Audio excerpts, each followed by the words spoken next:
Alrighty, what we have here is the play-in for D-League. So both of these players, S. Smart and Heth, were in E-League this past season. And you promote if you're first place, but sometimes there's open spots, and there's an extra spot open in D-League. So these two players were both second place in their respective divisions in E-League, and are playing out an extra match to determine who gets the bonus spot to promote to D-League. For reference, I looked at the stats. Both of them went 19-1 in their respective divisions, which is, I don't know, to me kind of remarkable at least for someone who didn't place first. Like for context, I just promoted to B-League this season with a winning record of 18-12. These two both went 19-11 and somehow weren't first, just because someone else in their division was even more dominant. In any case, let's look at this kingdom. So we've got no plus action, except for delay. Is there any plus buy? That's interesting. So theoretically, the best village here is actually capital, because capital gives plus buy. So if you wanted to play multiple terminal action cards each turn, you could use your spare buys from capital to delay them for the following turn. That being said, there's also not a whole lot of terminal action cards here that look particularly worth playing with in the first place. Like Vassal, you don't ever want to play Vassal if it's terminal. You play Vassal if you can line it up with another action card to make it non-terminal. Fool you might play. You maybe get Fool at some point, but it's not a card that you're playing very often. Fortune Teller is terrible. So having a lack of villages here isn't super significant in the first place. I think the more pressing concern is how you draw. You've got Shepherd, which likes having green cards, and you have Apothecary, which likes having coppers. I'm not sure whether you play with both of those. You're probably playing with Shepherd in any case. Actually, as I say that, I've just noticed that we don't have estates around. Maybe Shepherd doesn't show up all too early. It's a tricky one. Not a very strong kingdom, but there's like a lot of stuff that kind of sort of works. Like Apothecary and Vassal kind of synergize, because Apothecary can line up the cards to make sure your Vassal hits. Haven and Shepherd kind of synergize, because Shepherd really likes having extra big starting hands at the start of the turn. Shepherd draw can be very strong if it kicks off. Like if your first Shepherd discards 2 estates, then you draw like another Shepherd and like 3 more estates, and that one draws even more, and so forth. But it requires lining up like a Shepherd and multiple estates to begin with, which is unreliable with like a small starting hand. So with a card like Haven, for example, you can set aside a Shepherd with 1 Haven, set aside a green card with another Haven, and then sort of guarantee that you're very likely to have a good starting turn. And so like duration draw type stuff like that works really well with Shepherd. I'm still not totally sure, honestly, what the optimal strategy here is. There's also a lucky coin around from Fool, which just floods your deck with silvers, which is generally pretty good in weak kingdoms, where like there's nothing better to do than just take a bunch of silvers and buy provinces. That being said, it's not particularly great with either Apothecary or Shepherd. And maybe you just play like Lucky Coin and Baker and Money. You can trash 2 shelters here before your first shuffle. So you could ritual 1 shelter away. And how's the second one getting trashed?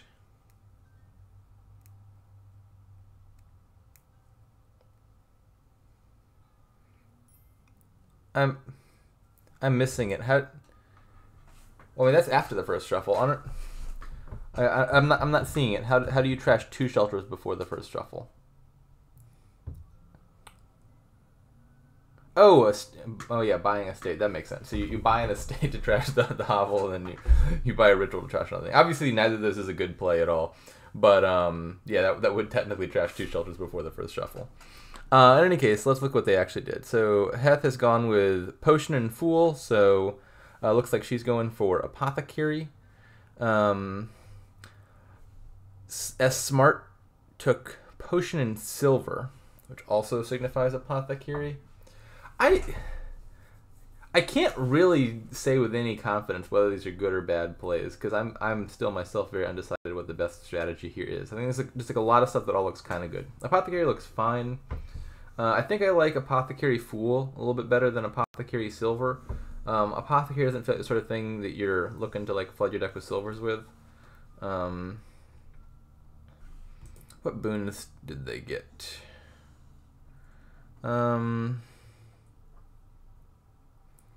Flame Season wins all seem like pretty reasonably good boons to get. Uh-oh.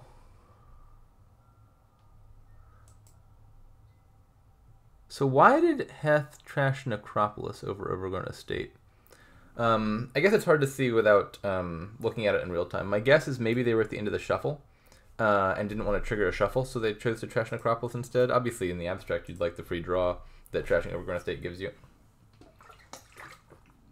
I could see why you might trash Necropolis over Hovel, because at some point in the game, albeit maybe a little bit late, you can trash Hovel anyway by buying a victory card.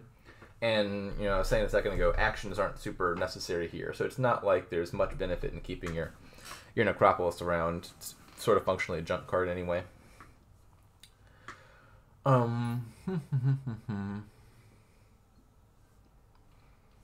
Is Band of Misfits an important card to get to?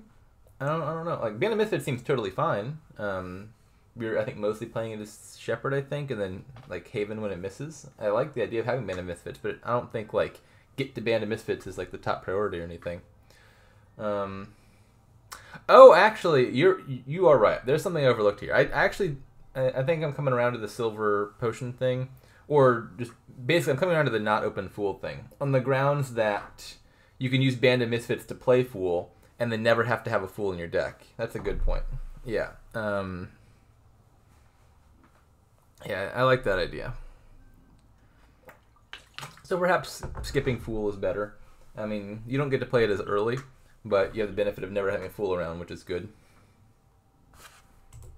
I would think Gold is probably worse than Baker here. Like, this is not the sort of kingdom where I would rail against Gold as strongly as normal. Because, like, the whole kingdom is kind of weak and bad, but I think Baker still seems like a stronger card to me. Like, with these decks, you're going to have decks that are kind of reliably hitting, like, 6 and 7 with a bunch of silvers and such. And so I think having some coffers around is pretty good for hitting it consistently. Winner does promote to D-League. I believe they play the first to 3.5 wins. So functionally, it's like you're playing one extra league match, and then the winner advances. Although the difference being, if you, like, one person just goes 4-0, you don't need to play out the rest of them. And then if it's 3-3, I don't know if it's like a win by 2 thing or like a single Armageddon game.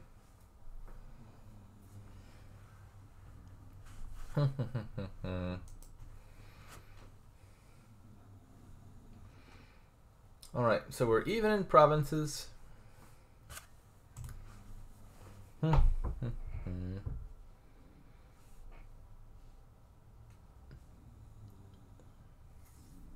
What do you buy as a smart?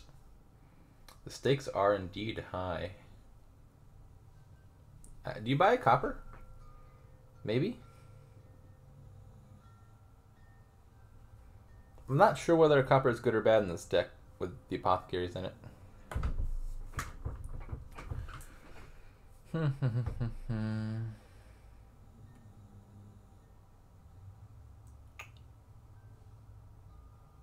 So I think you draw the pasture first here.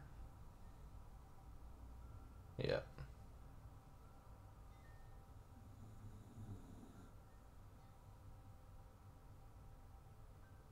Is it first to 2? Are you sure about that? I don't think that's right. Yeah, what not too bad is saying. A play-in match is a full match.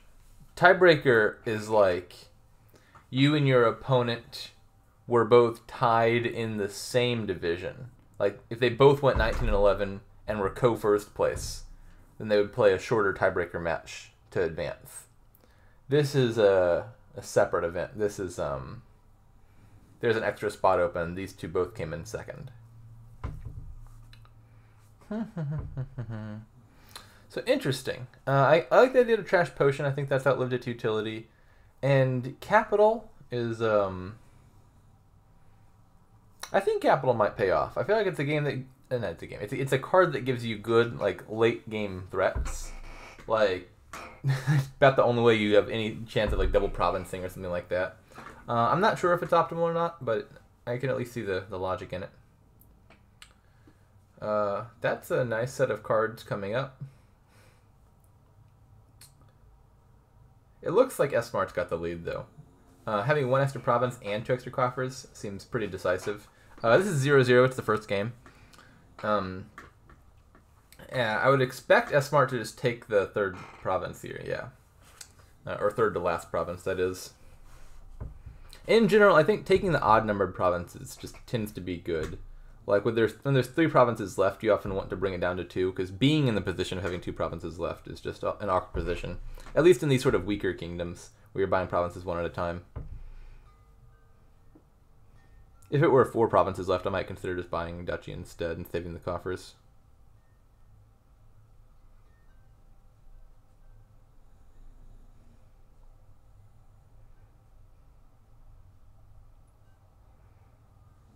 Oh, I assume poker is not listening to me then, if they did not hear my answer.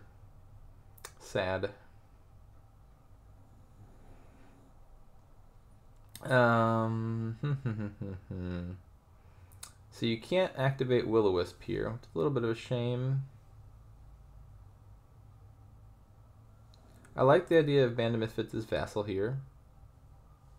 Interesting. Maybe they hit discard Shepherd instead of play Shepherd on accident. That must be what the undo is about.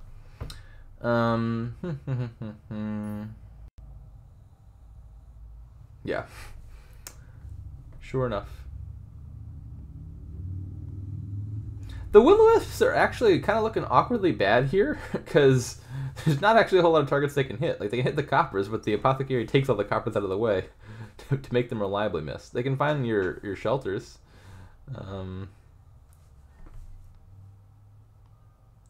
Oh, well, can we see double here? We're getting close. Oh my goodness, is this it? Wow, that is a nice comeback. The capital did pay off, sure enough. This looks like a win in hand, right? Can I count? Oh my goodness, no, this is 15. Oh no, I can't count. Oh, that is tragic. So you're definitely taking province here. So, because like if they get one more province, you lose.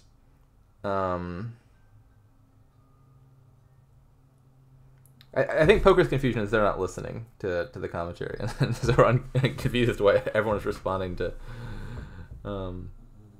So, I think you want to take a province, and you probably don't want to take too much debt, because your best chance of winning is hoping your opponent misses province. So that could be like a province and just delay this fool.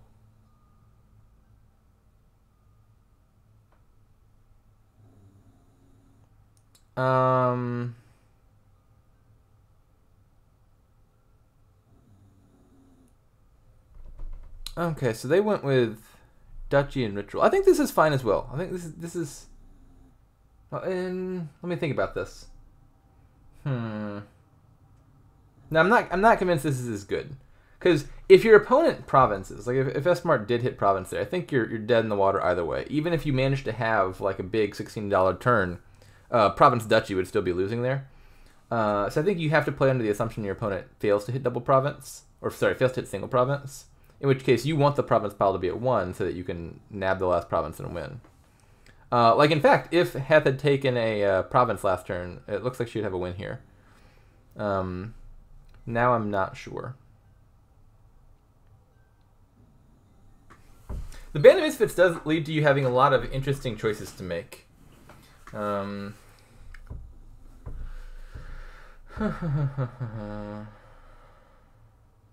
that curse. Actually, it's already in the right order, I think. You want to draw the duchy and the curse.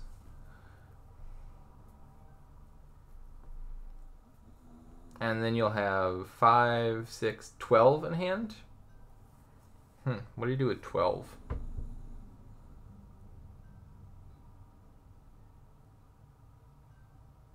Not sure.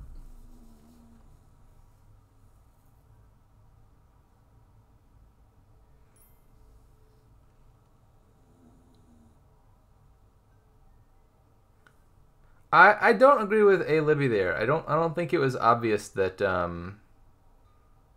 that no province was correct. In fact, I think it probably was correct.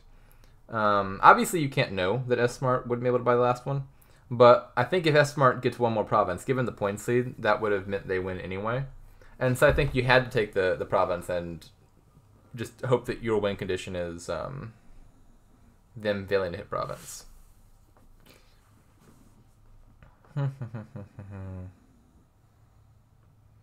Like, as it turned out, it would have been winning. Obviously, Heth couldn't have known that, but I think there was a very good argument for taking the province anyway.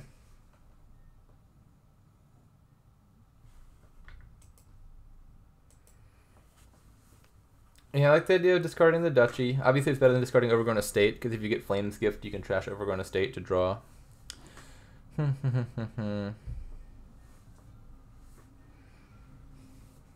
Yes, Poker, you tell him.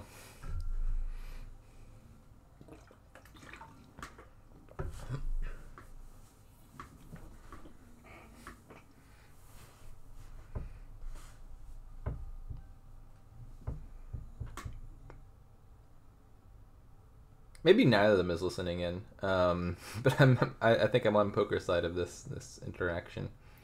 What do you draw here? I think maybe you draw the Apothecary and the copper, and then play the Apothecary to draw the Shepherd? I don't know. This is not obvious. Yeah, there's no good way to shepherd the duchy, unless you just leave them both for next turn.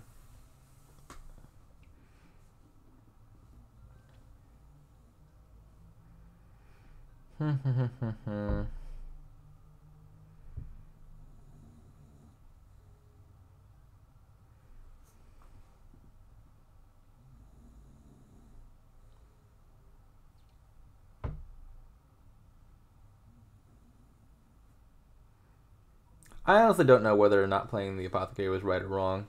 It wasn't totally clear, I don't think. Alright, so S Smart's getting to 6. Presumably this is just duchy. You could consider ritualing the potion as well. Maybe that's better. Actually, I think ritualing the potion is better than duchy, I think. Both are worth 3 points. But ritualing the potion, both A, does not add an extra stop card, the duchy, and then B, if you get Flame's Gift, somehow you can trash the curse. A potential counter-argument is like, duchy might be good for your deck with Shepherd, but I think it's still probably net more bad than good. Oh, not too bad, that's a good point. You could have trashed the hovel there with the duchy. Yeah, so maybe it's not clear. I did overlook the hovel. Okay, how much does Heth have here? Enough for a win? They need province and an estate. I think this looks like a win, right?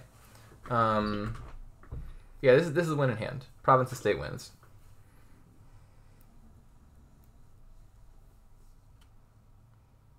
All's well that ends well. Or province, duchy even. Province, duchy also wins. Estate is enough to win there because of the pasture, which makes estates worth 2 rather than 1 in this game. But certainly hitting 13 and just buying duchy instead is fine as well. Alright, so that is game 1 to Heth as player 1.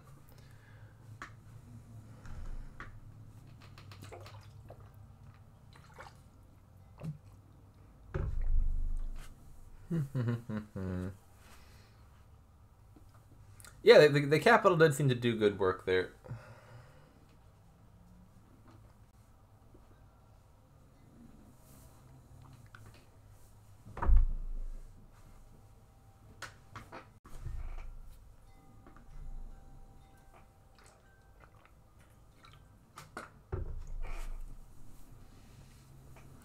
All right, game 2. What do we have here? Man, they're rolling some remarkably weak kingdoms.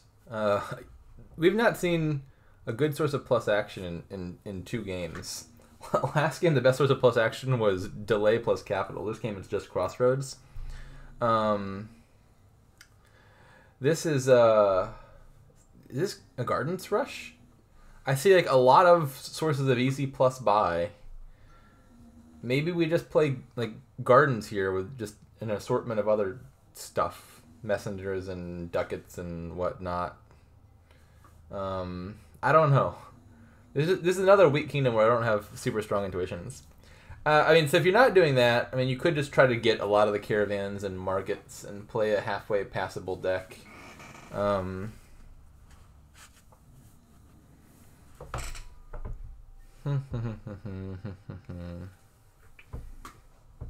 But yeah, this kingdom is pretty dang weak.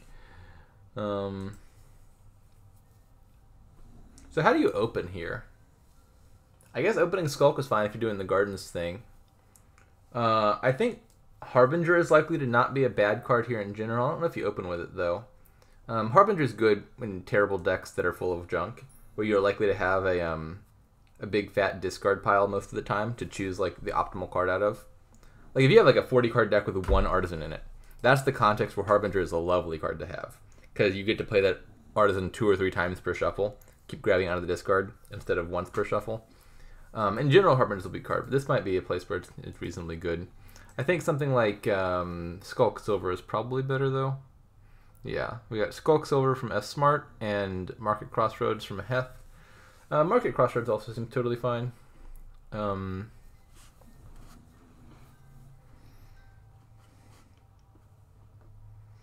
Alright, S Smart's trashing a copper. That's interesting. So maybe they're not trying to do the Gardens thing. Or maybe they're going to come back around to it later.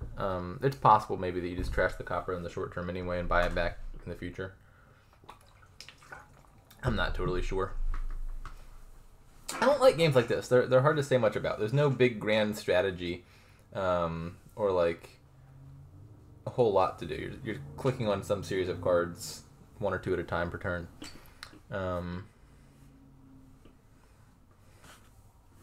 Heth still going with the markets. Heth does not have a single 3 or 4 cost card in her deck. Because the only 2 happen to be in hand, the 2 caravans. So there's nothing for the war hex to hit.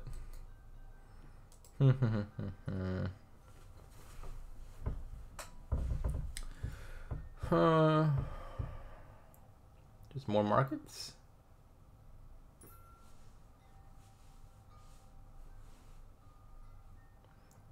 Is 2 artisans bad? I don't know, honestly. Nothing's great here. I'm not at all sure that the second artisan is a bad idea. I mean, like if you are doing some like Gardensy thing, maybe just grabbing random duchies in the late game is good. Still not totally sure what their plans are here. They haven't done anything that like really clearly suggests their long-term plans, whether you're trying to get to provinces or not. Like a stack of markets could easily pivot either way. Market can help you get to 8, but can also get you lots of plus buy. I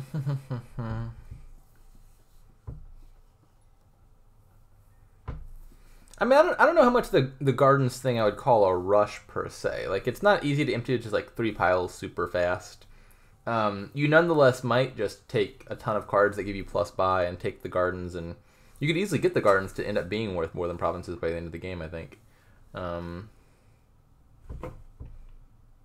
I'm just in general very uncertain about the optimal plays here.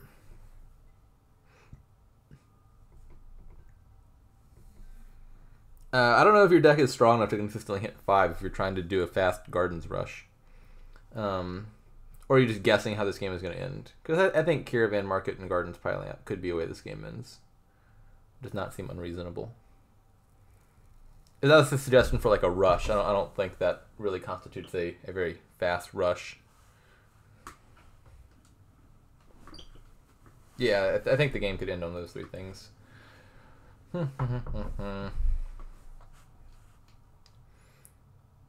This is the second kingdom in a row we've had Ritual, isn't it?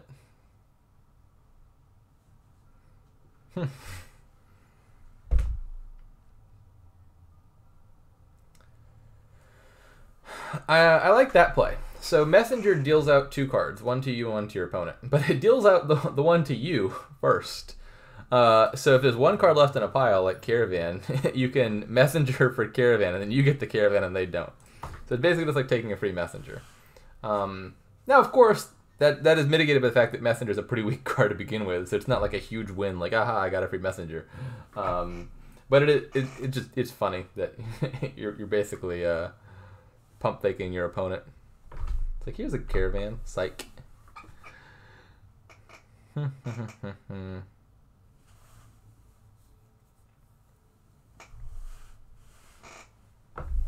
I mean, it does work. If you really want that last curse, then you can take it and deny your opponent the curse.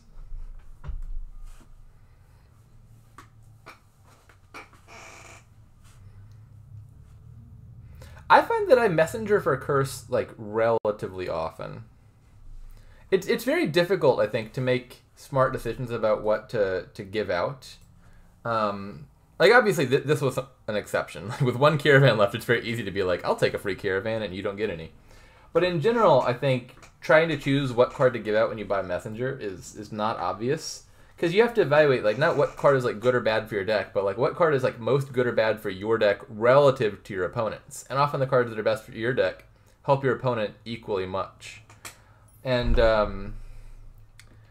I think that it's hard to make, like, strong judgments about, like, ah, yes, my deck benefits a lot more from a Harbinger than my opponent's does a lot of the time.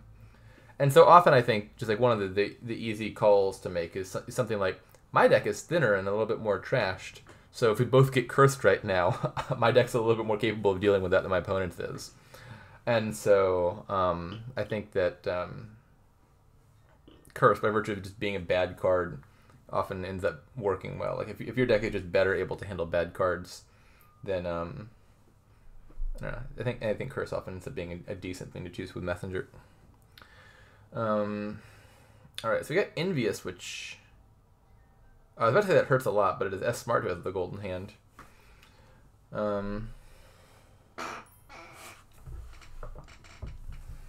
Why not play Artisan first? I mean, they still can. They still have enough actions to play the game to market as well.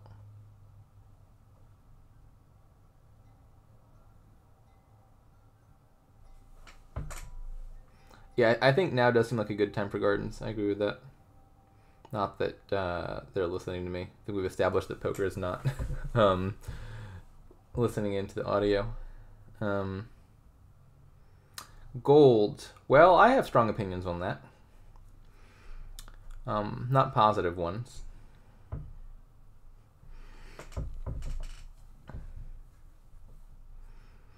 I mean, yeah, the piles are quite low. Markets will run out because of Artisan. I think now is a very good time to start going for Gardens.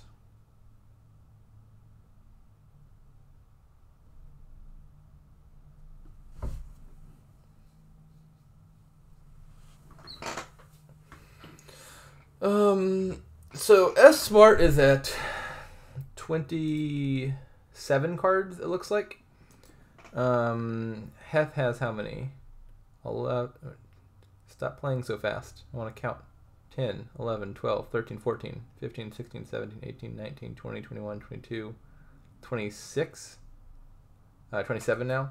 So they're pretty similar in terms of how strong the Gardens will be, which is, the Gardens are definitely be worth at least as much as the Duchies, probably more by the end of the game.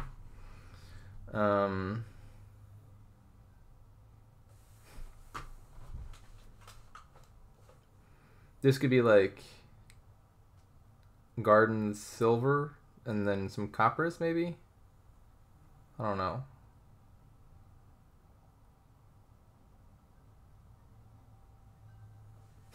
you could ritual a copper.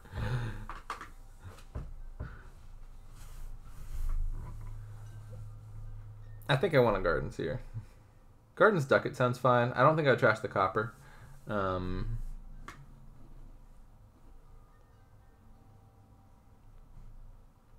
I mean, their deck does kind of like passively do some things here. Maybe they're going to angle for provinces.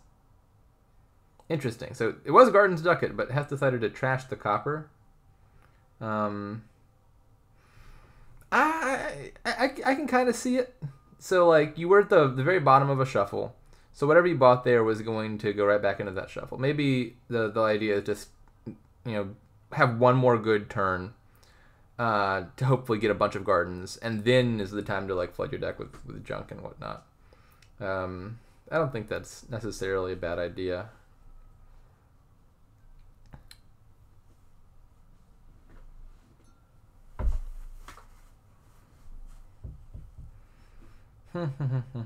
So S Smart, I would think should just Artisan for Gardens here, and then put the other Artisan on top.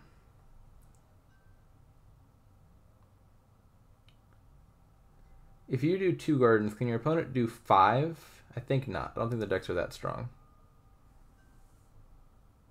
Well, maybe actually. There's 5 gardens left. Your opponent would have to have 12 money and an Artisan in hand. No, that's still probably a tall order for these decks.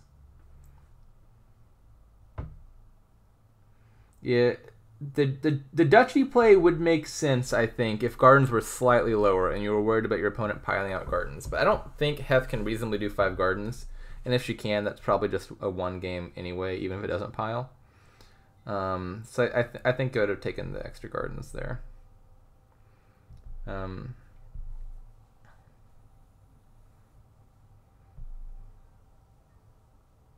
It's not like a ridiculous assumption that Heth could maybe do 5 gardens here.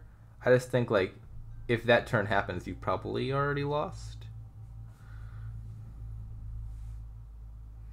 We're getting close here. This might be it. I think this is a win. Yeah, I think Heth has the win in hand.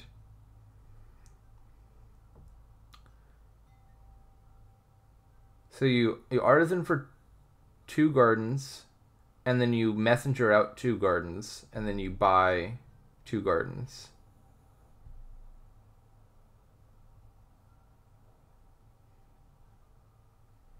And I haven't counted it, but I assume that's enough points. Oh no, no, no, no, no! Stop! Stop! Stop! That was Dachi's. Oh no, she didn't see it. I think the thing you had to notice is maybe the messenger was the thing that got it. Oh, is this also a win? Oh, never mind. I spoke too soon. There's a different pile out. Okay, I like that. Good job.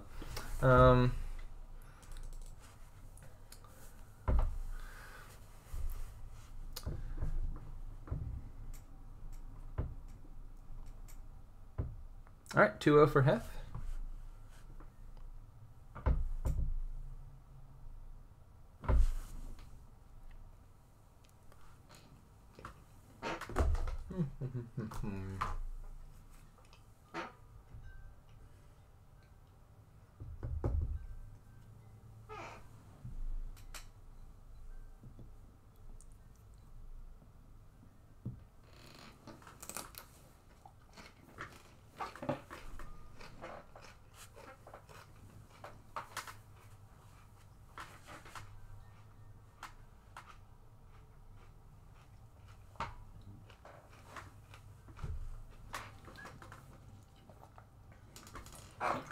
Okay, what have we here? This looks stronger. The trashing is really weak. Trader's a terrible trasher, but I think you can live with that. You got draw with lackeys and archive, and action with fishing village, wandering minstrel, hostelry, lackeys, plus buy with candlestick maker. That's it. Oh, trade route.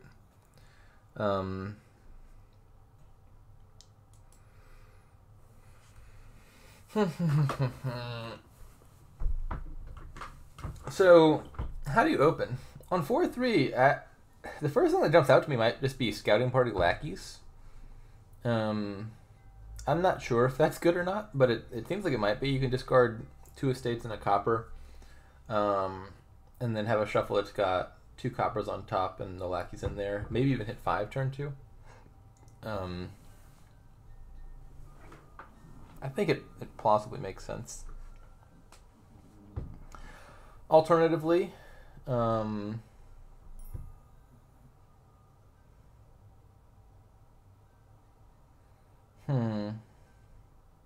buy ASAP So yeah, Shanahan just wants to buy a lot of lackeys. I think you could reasonably get a trade route here, even if the trashing is very sad and slow. The plus buy does seem to have some value because you can buy lots of lackeys, and lackeys is a very good card. So I can see something like trade route fishing village, maybe. That seems doable. I don't think trade route warehouse quite works because you're going to have a 4-card hand and you can't hit 2 lackeys with a 4-card hand after playing warehouse.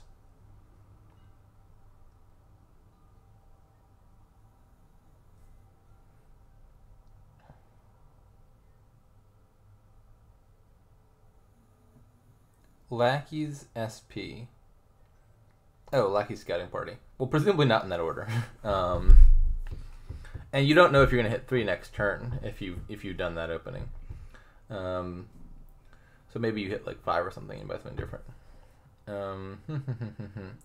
So what did we have? S Smart took Lackeys and Archive. Oh yeah, they had 5-2. 5-2 is good here. Archive's a great opener. That makes sense. I guess this S Smart you could also have considered Candlestick Maker Archive. Like Lackeys is the better card than Candlestick Maker, but Candlestick Maker could potentially get you more lackeys because of the plus buy. Heth opens double silver. I don't think I like double silver that much.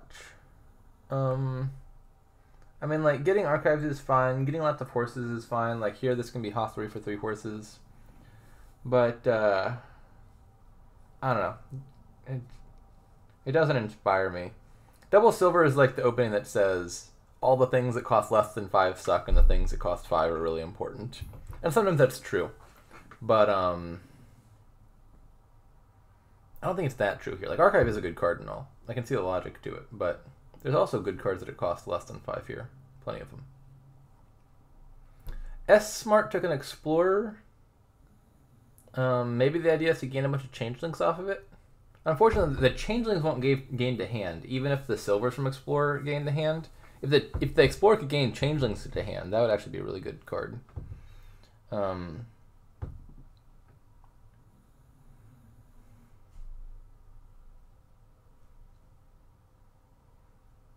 This could be Hoth 3 here.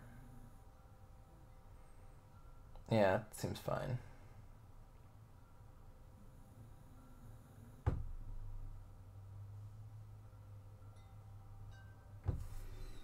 I think I would play this lackeys.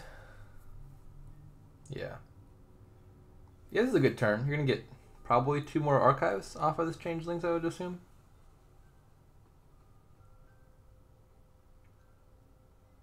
Maybe Fishing Village now?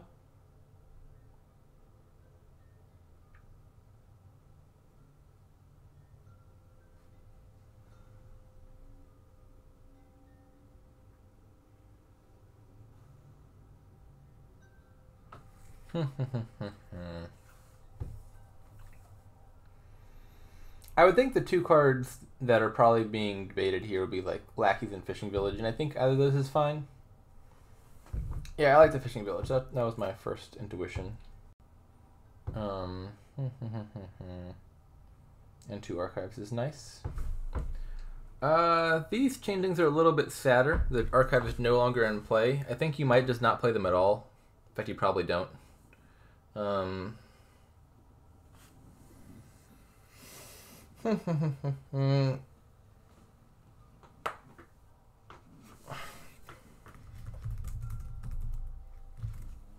So they both have one source of plus buy. Heth with the trade route, S Smart with the Candlestick Maker. That's probably fine for now. I don't think you need to get up to 3 buys all that immediately. But you could consider adding a second plus buy card just to guarantee that you don't like bottom deck your singular source of plus buy or anything. I definitely don't want 2 trade routes. For Heth, that second source of plus buy would definitely be Candlestick Maker.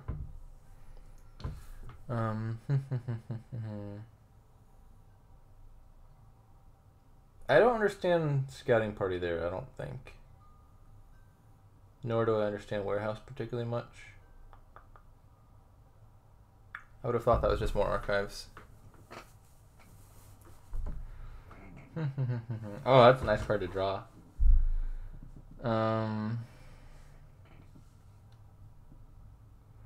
Not sure what you buy as heth. Fishing Village Lackeys.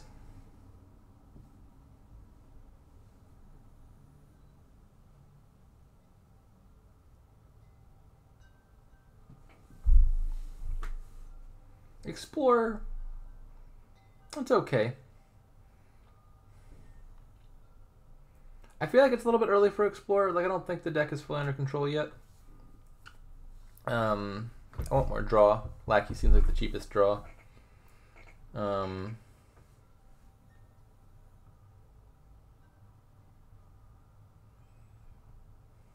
Province. Oh my. I feel like S-Smart is underbuilding.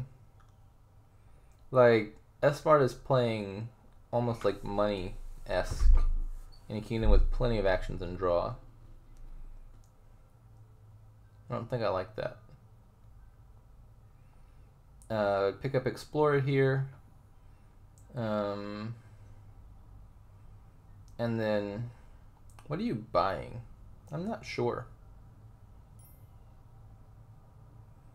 I mean, I think Lackeys looks pretty good. I would expect Lackeys to be much lower than 8 right now. Like, I would have expected more like Hostery Lackeys by a lot. In fact, wait, I'm confused. There was a point earlier where I was like 100% sure someone was going to buy Hostery and just assumed that they had, and then they didn't. I forget which turn that was. It was a turn where they had like 2 silvers and 3 coppers. I think it was heth. Or maybe they bought Hostery and then changelinged it. Ah, I see. Yeah, they did buy a Hostery turn 6, and then they just unhosteried. I can see some rationale to that. But in general, yeah, like, I think Hostery is really good when copper trashing is bad, which is true here. Like, your trader's barely going to get through your estates. Because I think what Hostery sort of effectively does is it turns all the coppers in your hand from stop cards into cantrips. Because, like, the copper takes up a card in your hand the turn that you had it, and then it turns into a horse, which is an extra draw the next turn. And so Hostery, like, repeatedly gaining Hosteries each turn is kind of just like storytellering all your coppers. You just, like, turn them all into, like, draw neutral cards. And if you're going to do that anyway, you're going to have plenty of villages, which means you can just, like, click on Lackeys repeatedly without worrying about villagers running out or anything. So that's where I thought this would have gone, is a bit more Hostery Lackeys type stuff.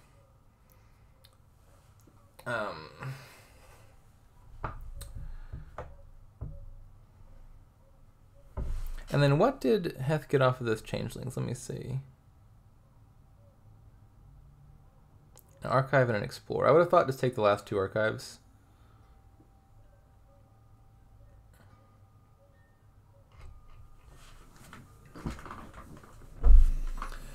Alright, I think about now is a good time to start scoring. I mean, 1 province is not bad with explorers in your deck. I think province double Lackeys.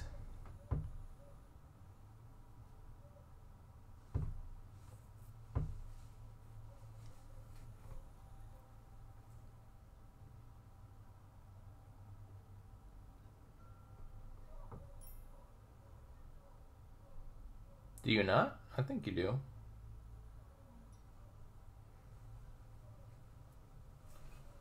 Like, if they're a little bit more draw on the deck, I think Province Fishing Village would be, I think, a reasonable choice. But I like the Lackeys there.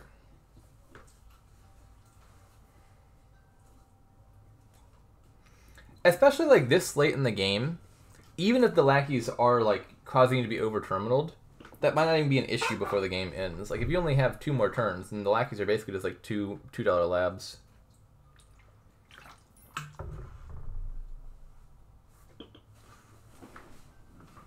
Gold is not a good card. Is that news?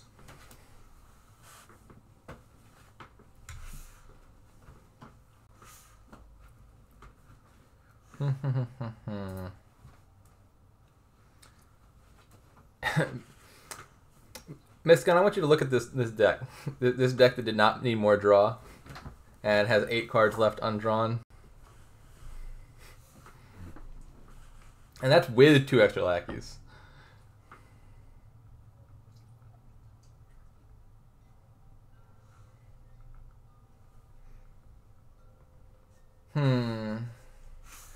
You're definitely playing both of the Explorers, I think. It's late enough in the game that you need the money.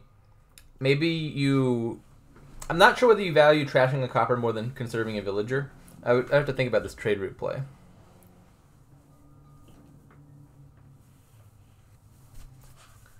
How much money is this? So we got 4 from silvers, or 4 silvers, which is 8 from silvers. And then 4 more. Yeah, I think you could play the trade route. You could just like do the same thing as before and do like province double lackeys, maybe. You could also not play the trade route and do province duchy. Maybe that's better. The duchy is actually kind of worth a coin because if you play your trade route next turn, your trade route will be up to 2.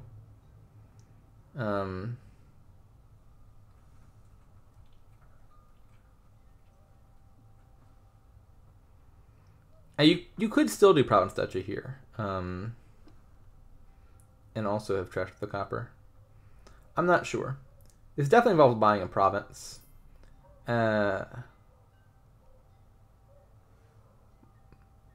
don't want to buy a province? Interesting. I mean, it's pretty late in the game, and heth is pretty down in points. Scouting party. It looked like it worked out all right, but that didn't seem like the most important thing.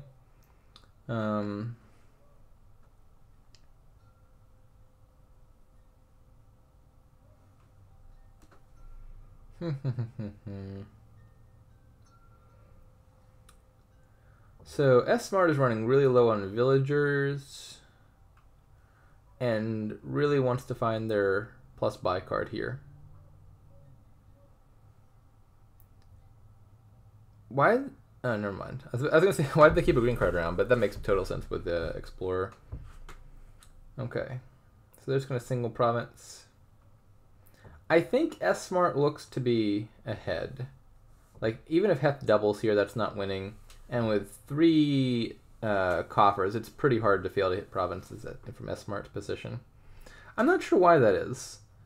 Like, the Explorer felt a bit too early to me from S-Smart. I mean, it might just be the benefits of opening archive lackeys versus double silver. The 5-2 is better here. I don't think the double silver seemed amazing.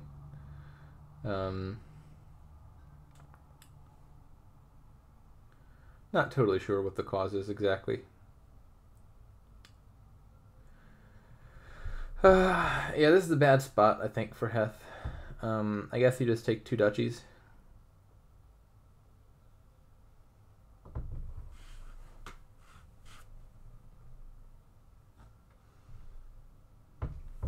On the upside, S-Smart winning seems pretty good here because heth was up 2-0, so this guarantees a longer match.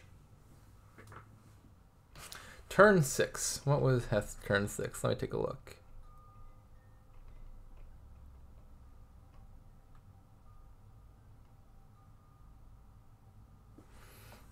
Oh, wait, no, that's S-Smart's turn. The over changelinging. Yeah, I think that many changelings was probably greedy. I could see taking like 1 to 2 changelings and the rest horses. But like horses are good cards. They really accelerate your deck. And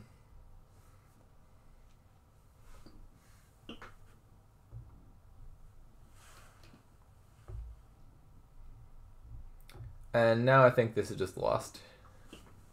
There's no way heth outscores 33 in 1 turn, and I'm pretty sure S-Smart will win on the following turn.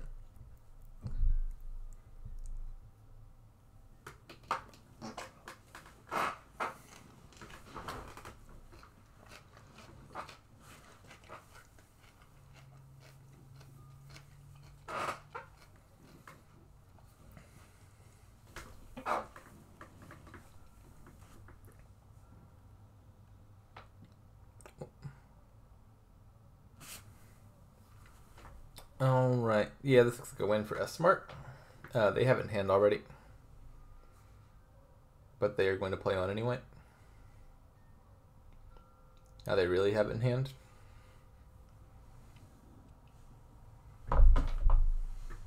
The holstery, very much like a container for a gun.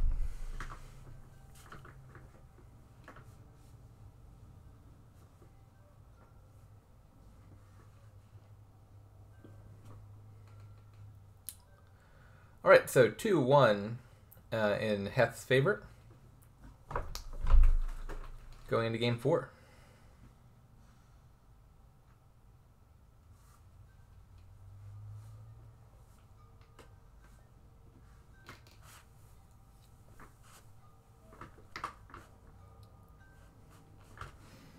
Every single time at the end of the game, S-Smart's like raring to get back into it, and Heth takes her time. He's taking a brief break.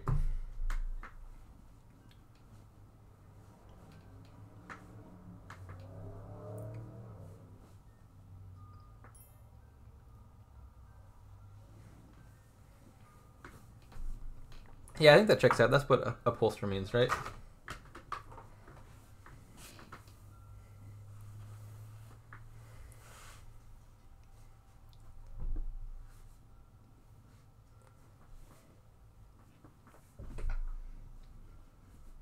I mean, it can't be worse than what I think it was Naismith was calling it, like hostillery. For a good while after Menagerie came out, became like a 4-syllable word.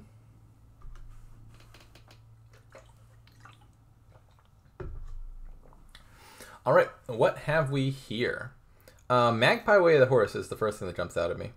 The way that works is, so you get all the magpies, and then you play the first few magpies each turn as Way of the Horse, as guaranteed draw.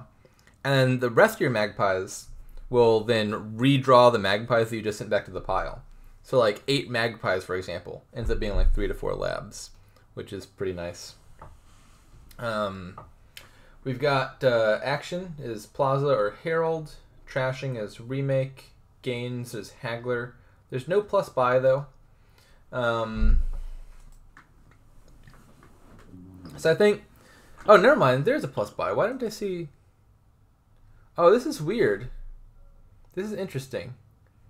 I see what's going on. If you click the Kingdom button, the Sacred Grove is like hiding at the very top because of the 11 card Kingdom caused by a Young Witch.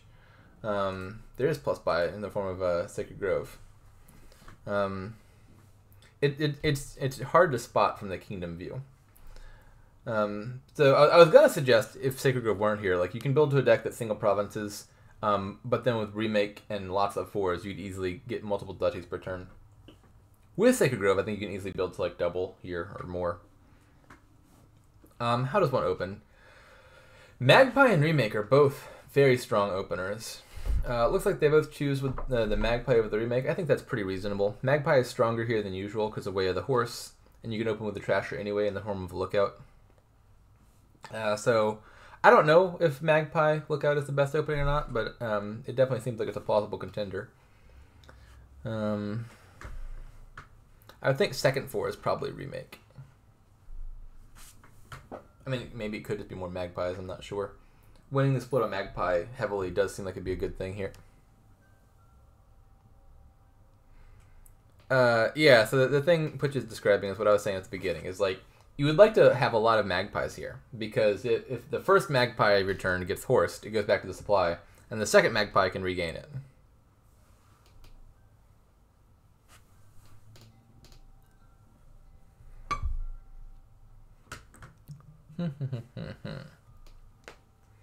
So Goat Herd does make Remake worse. That being said, like, I think you've got to get a Remake at some point, and so that's going to happen eventually.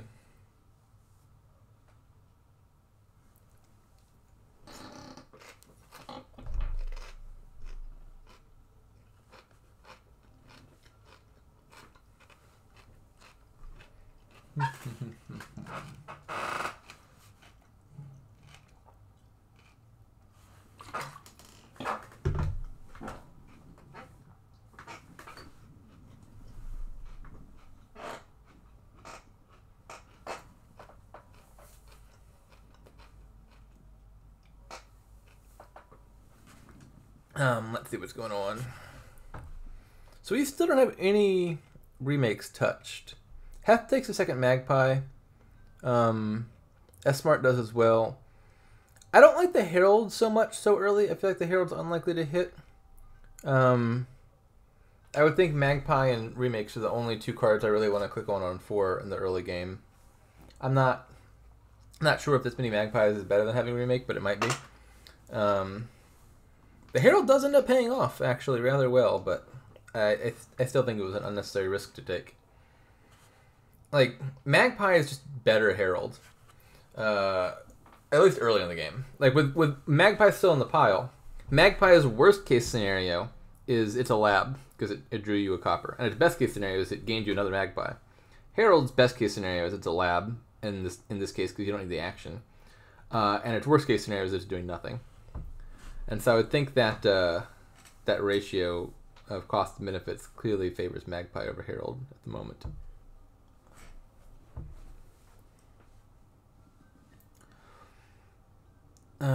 So they took another Haggler. I was thinking Sacred Grove there for the second buy, but Haggler seems okay.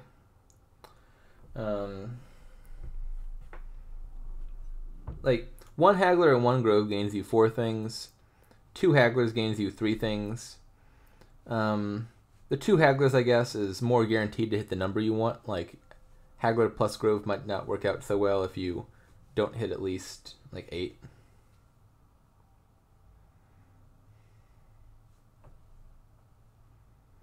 I mean, Haggler seems pretty fine. It gains 4s, which is a good card to have. Or there's a bunch of good 4s to have.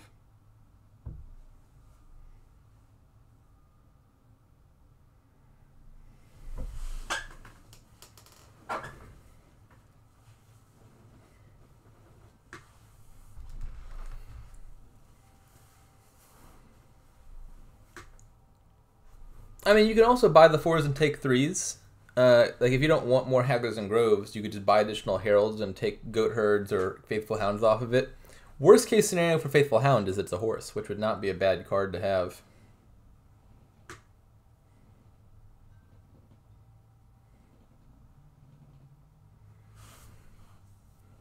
Looks like not too bad for saying the same thing, in fact. Yeah, Haggler here is actually very livery-like in nature. Each Haggler gains you 1 horse per buy. So Haggler's like a livery that gives 1 less coin, but also works on 3-cost cards. That's kind of cute.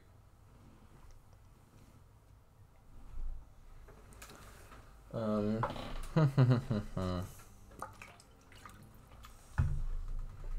we're just not touching remake here.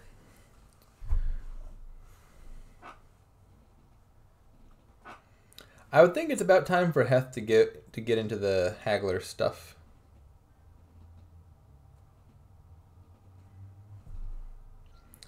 So I'm not sure the... Oh, I see, when you regain Magpies. Yeah, that's a good point. Yeah, Livery's main advantage over Haggler is it works on gains, which would also work on remake stuff. Like, if you're remaking one card into another, then Livery would trigger as well. So yeah, Haggler is still, I guess, a decent notch below Livery in strength, even with Way of the Horse.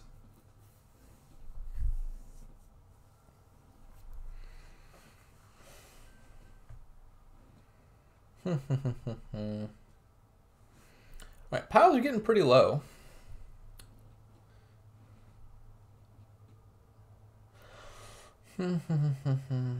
Oh, that was a clear blunder. I don't think S-Smart realizes you can do the Way of the Horse Magpie thing.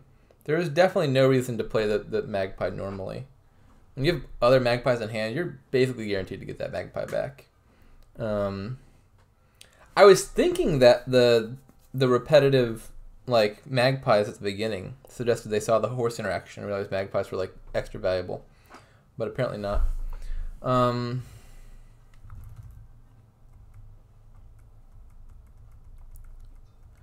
it looks like only 1 card this entire game has been played as Way of the Horse, which is Heth playing Faithful Hound as such. That's a little surprising. I think Way of the Horse is one of the stronger ways for sure. Probably like top 4. Maybe even top 3. Up there with Squirrel and Chameleon. Or not Squirrel and Chameleon, Mouse and Chameleon. Squirrel's probably like 4, 5, 6, somewhere around there. Way of the Mouse often has some very strong stuff.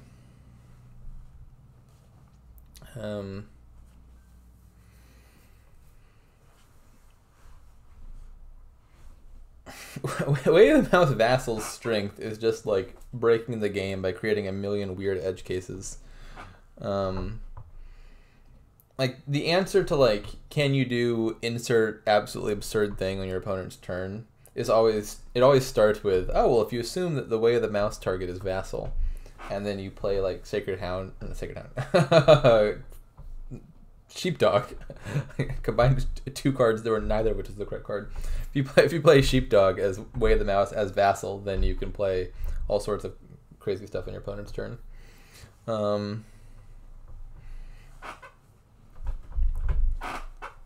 Yeah, if we assume that all cards are spherical and identical, then I think it becomes much easier to like effectively create Dominion algorithms. All right, where are we at? I think a remake would still be really good. Like only one goat herd has been gained between them, so like the goat herd thing isn't a huge threat. And remake does add a lot of pile pressure. I mean, so does Haggler. So maybe you're just planning to haggle your opponent into submission.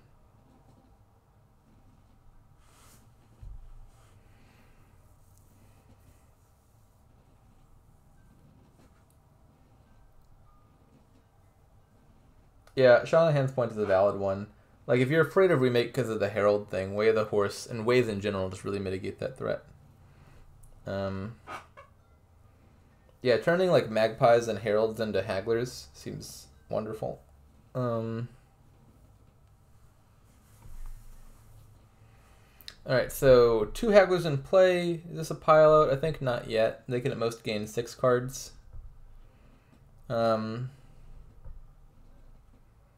be like, I think I want to score here. Province double Haggler, and then I'm not sure what the second buy is. Maybe like Haggler again and some draw. I think Province 3 Haggler 2 Plaza sounds totally fine. So yeah, if you buy Alliance, you do not get the Haggler effect because you're not buying any of the individual cards, the province or duchy or whatever. You're only gaining those cards. And so the Haggler, which only works on buys and not gains, would not give you anything from buying Alliance.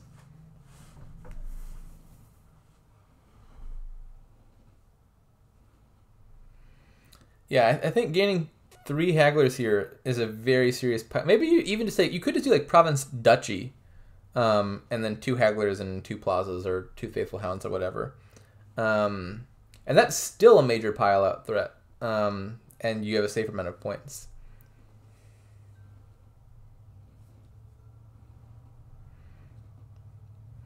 So double Goat Herd, quadruple Hound. Is that safer? They're going for it. Yeah, probably so. Heth does not have the Hagglers to threaten to pile here. I think there's definitely some value in this. Oh, sounds like someone's mic is on. What's happening here? There's a match going on? Oh, wait, is there a table to follow it? The table is Heth versus S Smart. So just like add the user HETH to your friend list and you can join the match and listen in. Have a friend. Yes, HETH. And then running game, and it should be like half then. Or what was the other player? You only needed to add one of them to find the game successfully. So if you add Heth, HETH to your friend list and then join that table, you'll find the game. I can't find it. Is it on tables? If you go to matches, if you go to the match tab, and if Heth is already added to your friends list, you should be able to see matching. it. and then click join. Match.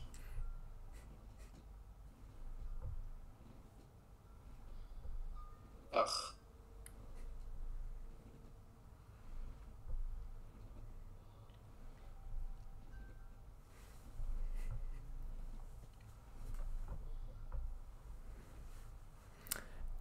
Anyways, back to the game. Yeah, I agree with Shanahan. I was about to say the same thing. Heth's deck just does not have enough payload right now. The Hagglers are pretty good here.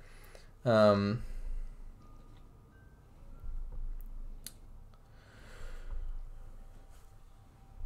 the problem is, like, if Heth builds more, then S-Smart just piles out here. I think we're about to see it equalized to 2-2.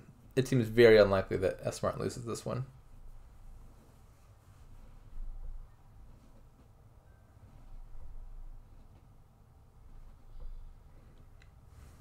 Yeah, I don't think I like Alliance here. Like taking the points lead isn't enough to win. S-Smart just has to hit single province to beat the points lead, and then can pile out what the Haggler gains off of the province. I think, like, honestly, like, Resign is a fair play here for Heth. I don't think it's very likely to win, but, like, your best case scenario is probably to, like, try to build here somehow and hope that S-Smart just has some, like, horrific duds.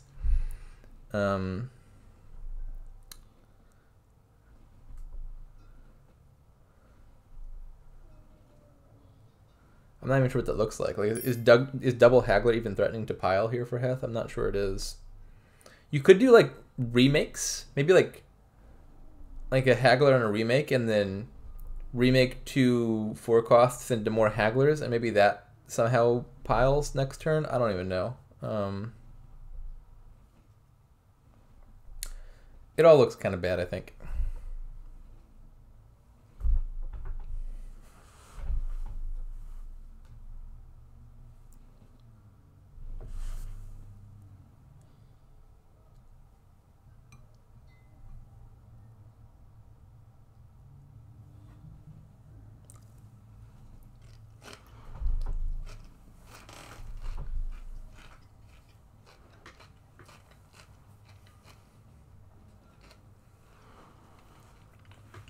Like I was saying a second ago, I don't think I actually like the Alliance.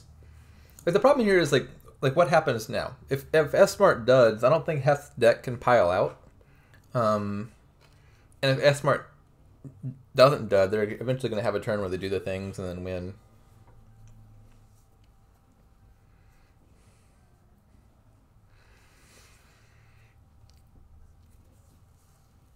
Yeah, I mean, Shanahan has a good point. Like, realistically, what are the odds that S-Smart's deck can even dud here in the first place when every action can potentially become a horse? Yeah, it's this is almost certainly going to be a win this turn. In fact, I better say it's already in hand, but it's not.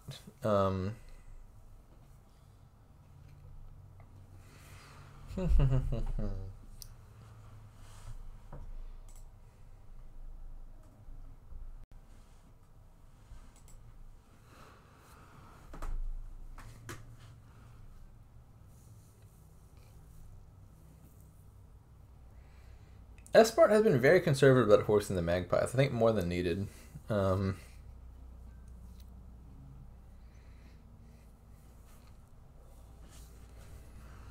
Yeah, so we got 3 Hagglers and a Sacred Grove. Actually, you don't even need to play the Sacred Grove if you don't want to. You could play 3 Hagglers and save your opponent the clicks just by Province plus Goatherd.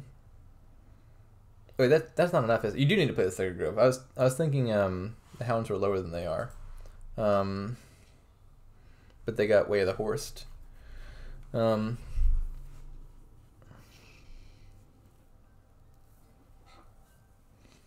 Yeah, in any case, this is still winning. I mean, the thing that stands out to me is the Hound pile out. You could also pile out Hagglers here, but that would require you buy a gold, which is sort of morally abhorrent. S-Smart chooses the third option, which is piling Goatherds. Really a lot of choices here.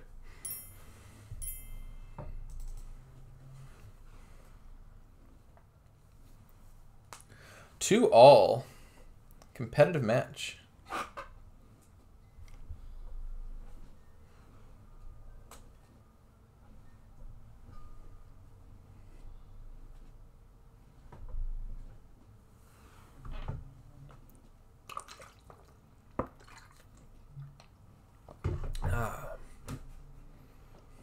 And now we return to the normal status quo of S-Smart being ready. And Heth taking a breather.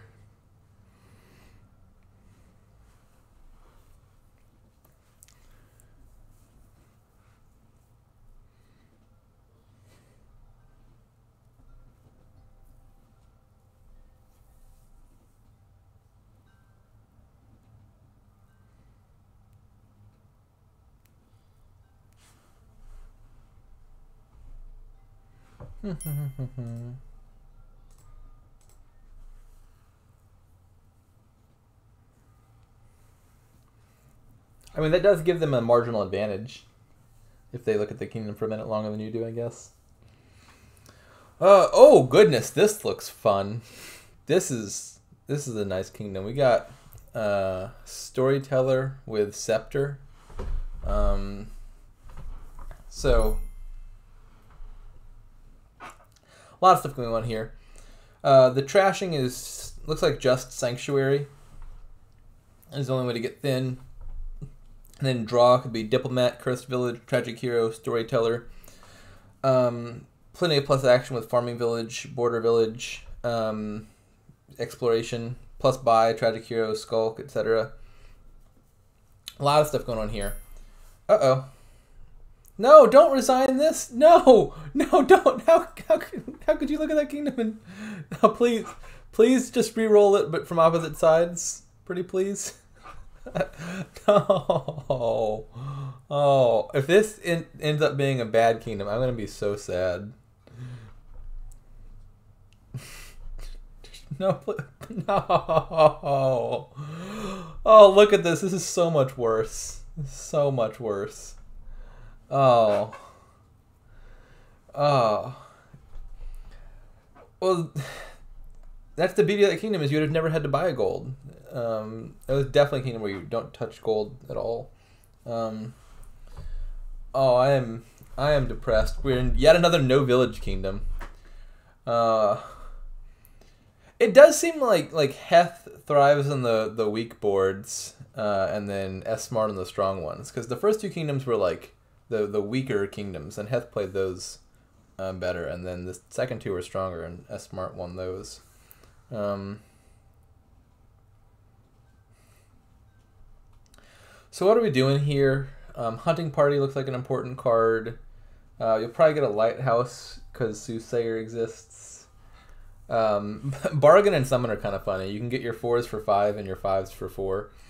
How do you open, though? You know, it'd be really nice if you could like summon a cemetery and then trash all 4 of the next starting cards. But you can't. Huh.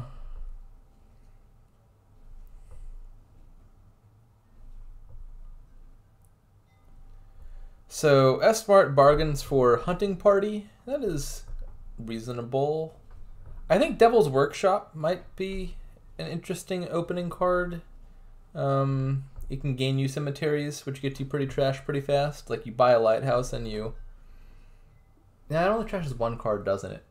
Like if you buy Lighthouse, play Devil's Workshop, you've trashed 2, but gained cemeteries. You're only net thinning your deck by 1. Maybe that's not that strong.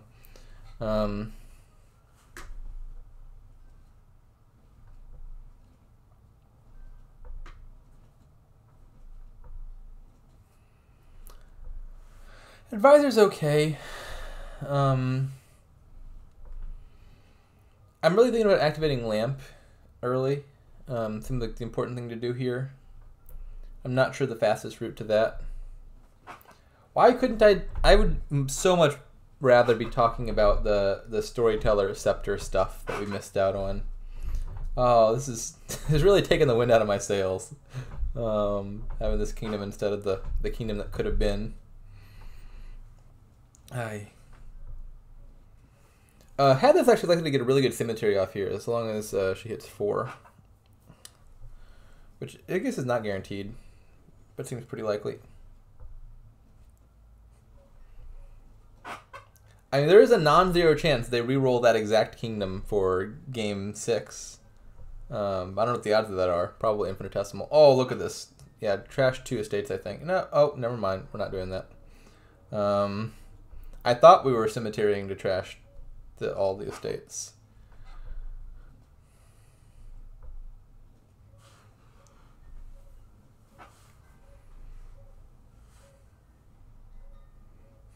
Is this lamp? 1, 2, 3, 4, 5? No, it's not quite.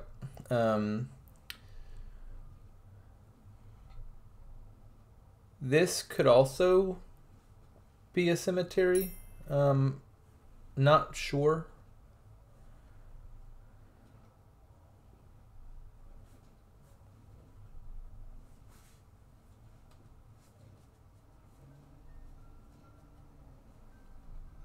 With probability 1, you say? Wait, what is that? The probability of it being 0 is 1. So like the 1 represents your confidence that the correct number is 0.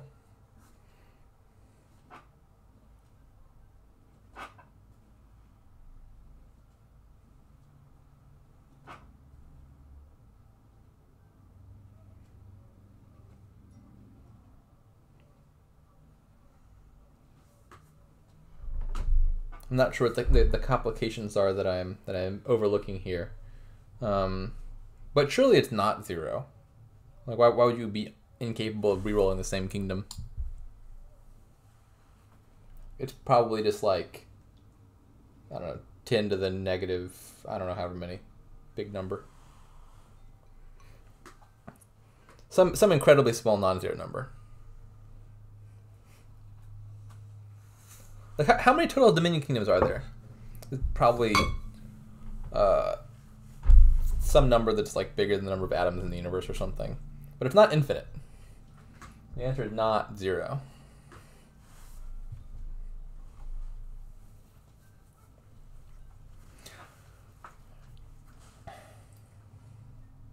Is Ghost even in consideration here? Like this turn? Well, certainly not. In general, maybe. If the opportunity arises, I would take Ghost.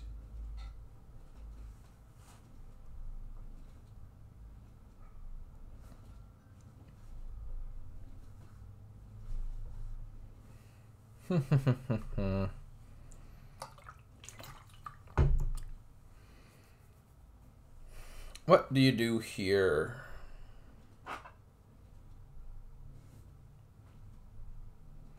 You could, I was going to say bargain for something to get an imp, but that's not how that works. You would have only gained 1 card anyway with bargain into your opponent that gets the horse.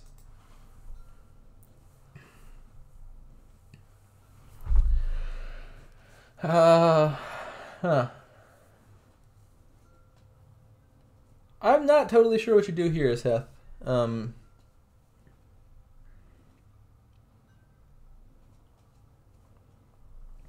Summoning something seems fine. You could get a cemetery trash off. Maybe you just part with the haunted mirror and don't bother with the ghost. Maybe you save the haunted mirror to trash later. I don't think I like the second hunting party. I feel like that makes you unlikely to be able to activate the magic lamp.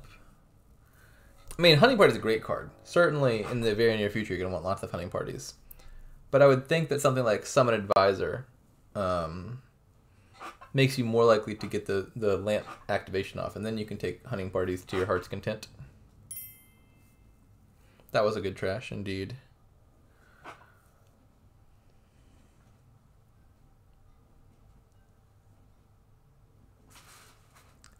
Do you also not get why laboratory costs 5?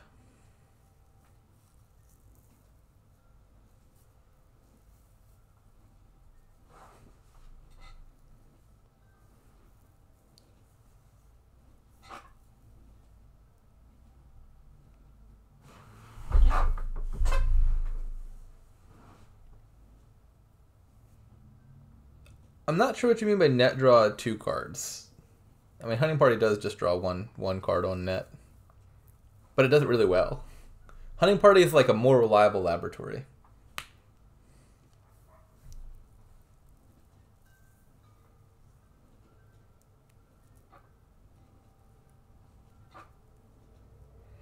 Like, the benefit of Hunting Party relative to Laboratory is generally you're looking for some certain cards in your deck. Like, you've got draw cards or action cards that you need to find for your turn to keep going. You want to play your villages and smithies and whatnot.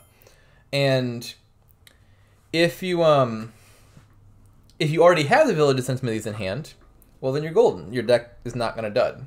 And if you don't have the villages and smithies in hand already, you really want your lab to go find the card you don't already have in hand. And so Hunting Party skipping over the cards that you already have in hand sort of makes it like reliable and consistent and less spiky in terms of what it finds. And so it duds less often because if you're missing draw cards, it goes and grabs the draw cards. And like maybe sometimes it skips over draw cards, but it skips over draw cards when you've already got some draw in your hand already, which makes that less of a big deal.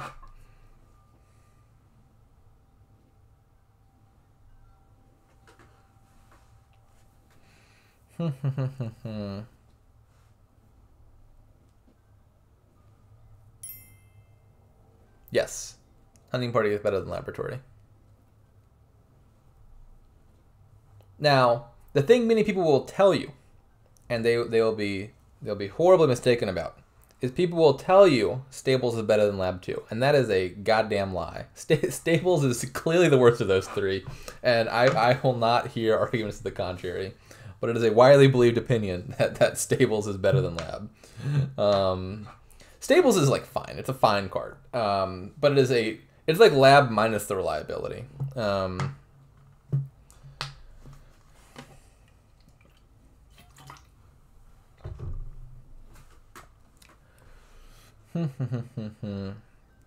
So what do you wish for here as S Smart?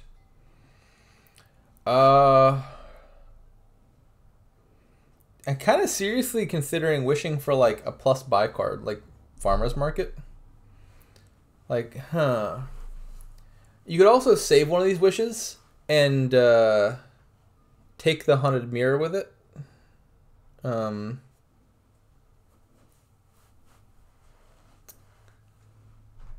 Soothsayer seems okay. I don't know what these last two cards are. Let's see, 1, 2. I'm serious. I don't think I would wish for Cemetery so much as buy the Cemetery. I was thinking like just leave that wish maybe for one more turn and gain the ghost by discarding the wish. I'm not totally sure. I'm not totally sure what the best play is here. Laboratory, no question. Laboratory kicks Stables' ass. Like, you ever played a kingdom where your payload was actions, like Patron or Bridge or Festival or something like that? Or a kingdom where you couldn't trash the estates, and then you really don't want to have to find coppers for your labs to work? Or you ever had a hand that's got like 4 labs in it and like a province or something like that, and you're like, wow, that's an amazing hand. And then you imagine, what if those labs were Stables, and then you'd be like crying yourself to sleep that night?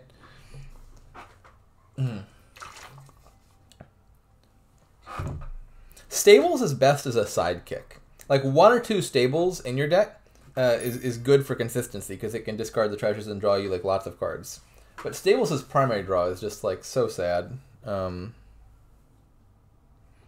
Stables is ranked higher in lists that you will look up. Those lists are lying to you. That is fake news propagated by the mass media.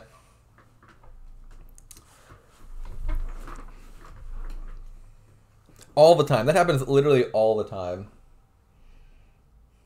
In fact, didn't we recently play a match, Shanahan, where both of us like dudded like repetitively from Stables? It's a common and tragic event. Yeah, oh goodness, Stables with discard attacks is horrible. Like, do you keep 2 Stables and 1 copper, 1 Stables and 2 copper? Either is really sad. Discarding down to 2 labs, totally fine. And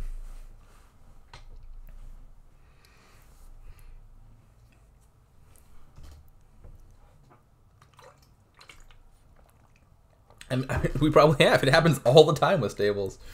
Don't believe the Stables acolytes. They've drunk some very dangerous Kool-Aid. Anyways, what's going on with this game? So heth still has not activated Magic Lamp, which seems like a bad thing. So currently it is 2-all. Yeah, it's 2-all. So we're in game 5. First one to 3.5 wins. So functionally, first one to 4 wins. S-Smart looks to be in the lead here as player 2. It's not a good sign for heth, because that means if S-Smart wins this, then they just need to win one more game as player 1 to win the match. I feel like heth has just not set herself up to activate this lamp very effectively. Like the 2 advisors, 2 caves, 2 hunting parties in play just feels really bad for lamp purposes.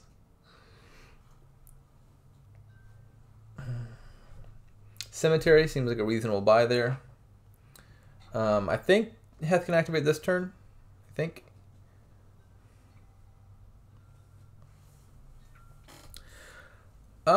Good question. Lighthouse seems like a reasonably good card here with Soothsayer around. My guess is just the plus buy is not easy to come by. Like, heth has none of it, and S-Smart only has 1. And so Lighthouse is competing with, like, Hunting Party and Summon and whatnot. I guess you could summon Lighthouse. That would not be an unreasonable thing to do.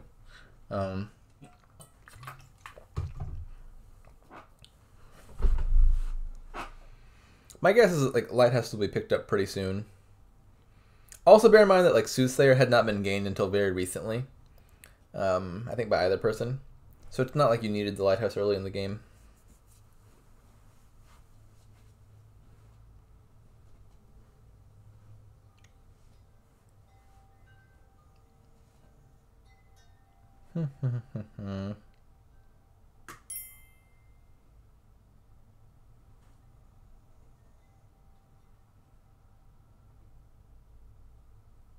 Should have discarded gold. Where? Is that true? Maybe that's true.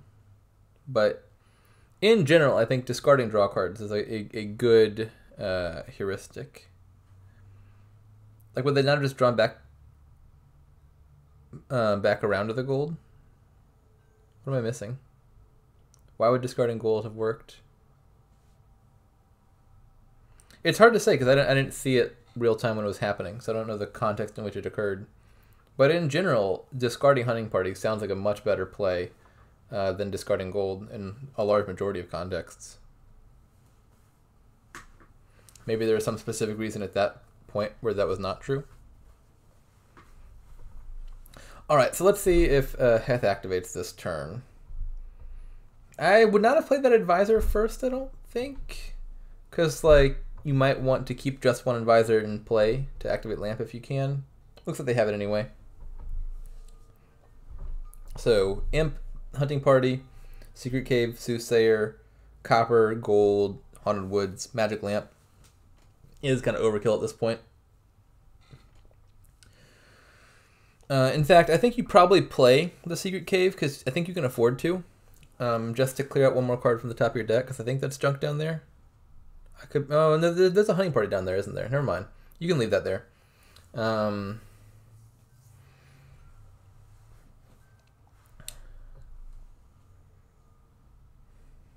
right, there we go. Huh.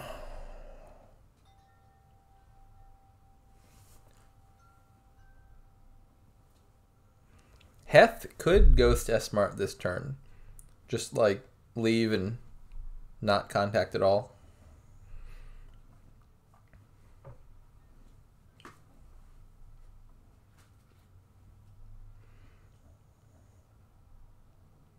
Hunting Party seems fun.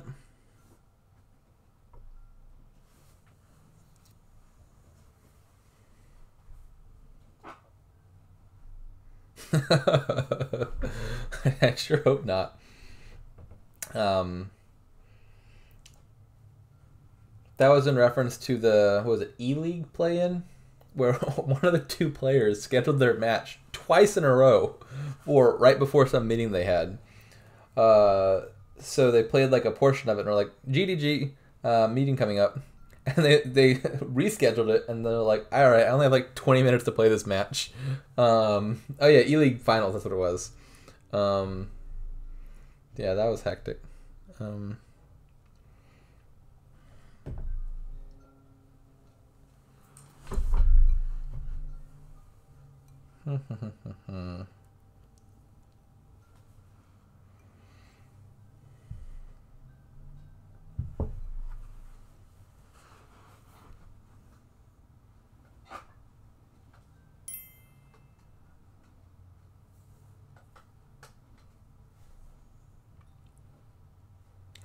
I don't like that.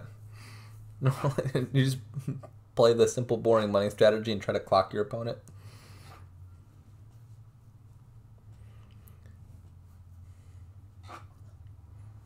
I think that the better strategy is just don't schedule a Dominion match 20 minutes before a meeting.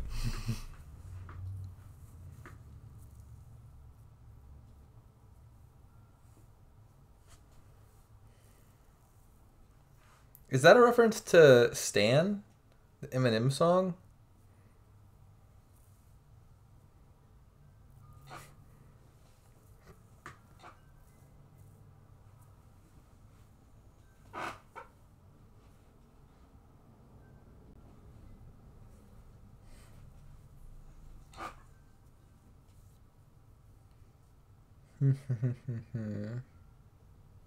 There was a puzzle recently in the puzzles channel where one of the possible solutions was wishing for a cemetery to trash itself. And I think S-Mart might have participated in that one, so I guess they've got that on the mind. Alright, so what do you do as heth? I think... One of these is a plus buy card for sure.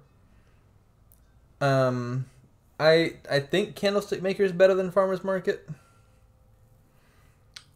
Just because it's non-terminal. That being said, I'm not sure you really are dying to play the Soothsayer more. You've kind of got enough golds for your purposes.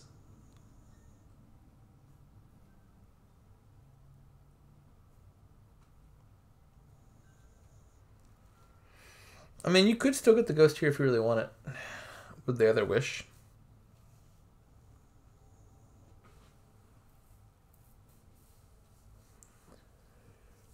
Oh, I'm not sure. It is not immediately obvious to me what the optimal play is here.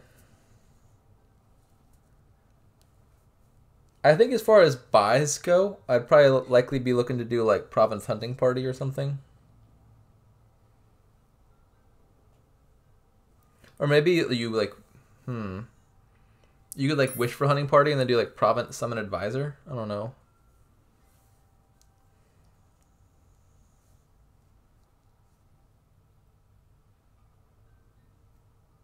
I mean, they still can double Province, can't they?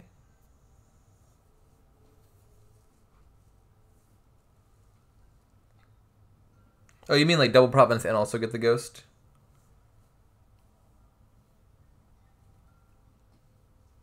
Oh. I mean,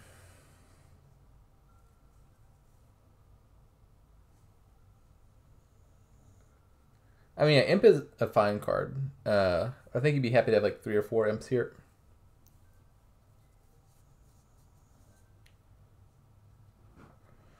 You could take Merchant Ship and then double Province. And not bother with Soothsayer. Farmer's Market, okay.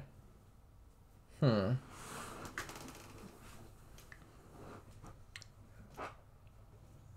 what are we buying then?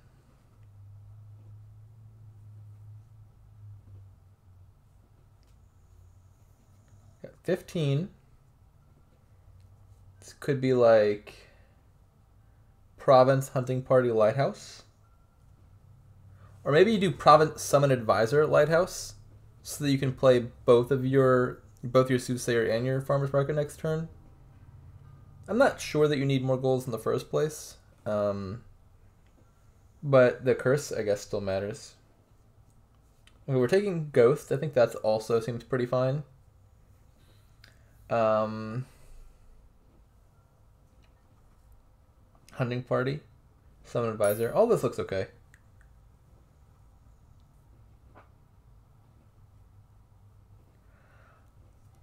One consideration there, I think, is it was probably worth it, IMO, to spin the coffer to trash the copper. Because I think that was the only copper left. I could be wrong about that. But if that's the only copper left, I'd really like to get a unique copper out of my deck, because it's going to trip up your hunting parties.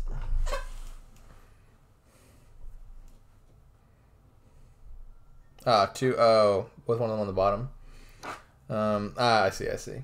And never mind, it's less important then. That's a good cemetery.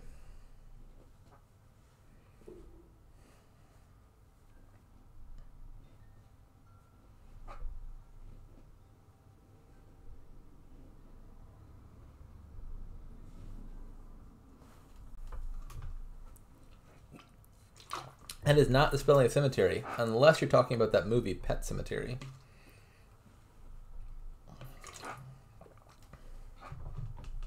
Oh, is that one also spelled differently? Never mind.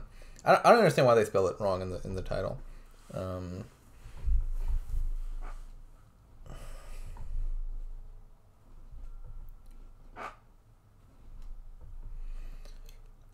right, I think I like heths. Heths as a possessive is very difficult to say. That is an unpleasant sequence of consonants at the end there. Heths. I like heth's position, but I don't like talking about it now. I like the position of heth. Despite being one province behind, the deck seems stronger.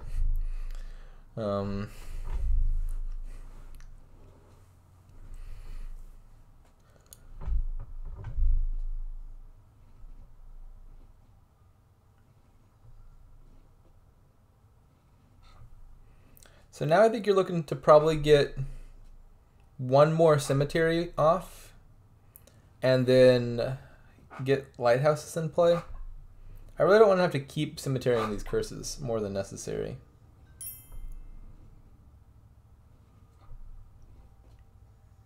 Draw a deck, buy green, get HG. What is HG?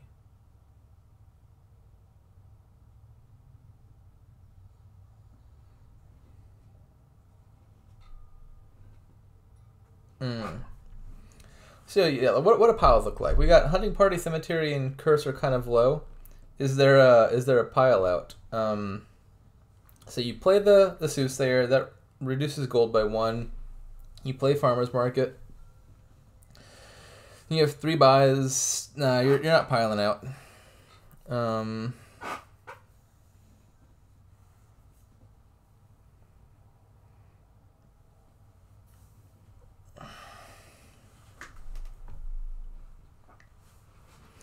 Now, can S-Smart pile out? I think the answer to that is also no. Their deck only has 3 gains, one of which is restricted to gaining curses. Because S-Smart's deck only has Soothsayer and Candlestick Maker. So even if you buy Cemetery here, you're still safe. As long as you don't buy the last Hunting Party. Or if you just take enough of a points lead for it to not matter. So one of these is surely Cemetery. Not sure what the others are. You could do like double summon Farmer's Market or something, and then you get the 4 points next turn plus a bunch of money, and then you are threatening to win that turn. I kind of like that idea. They're just going to double Province and Cemetery. This also seems fine, I think. I would play the Devil's Workshop before the Ghost. You could have also considered trashing it. I think trashing Devil's Workshop there would have been pretty darn reasonable.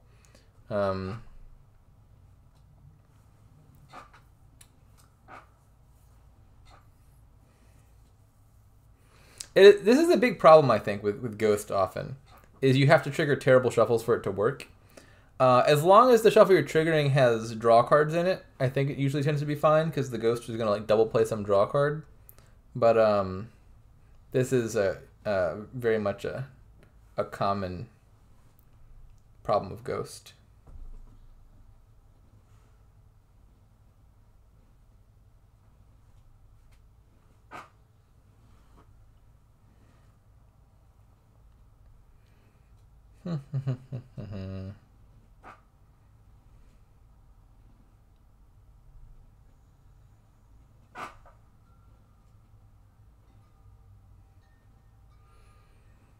Heth is also threatening to win this turn.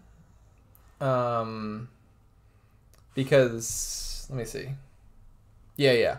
She's got enough actions to play the Soothsayer and the Farmer's Market, which would be enough to give out a curse and then buy a Curse of Cemetery and a Hunting Party. Because along with the Candlestick Maker, that's 3 buys.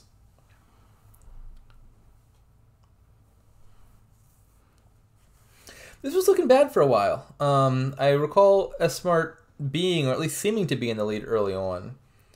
I think it's because they underbuilt. The early province, I feel like, was probably the mistake.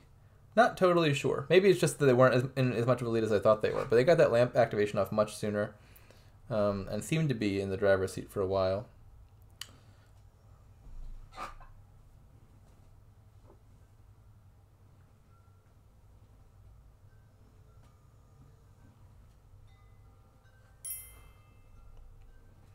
The lack of plus buy is also an issue. That's a good point. Having just a singular Candlestick Maker is not doing him any favors. Look at all his money they've got and cannot use effectively.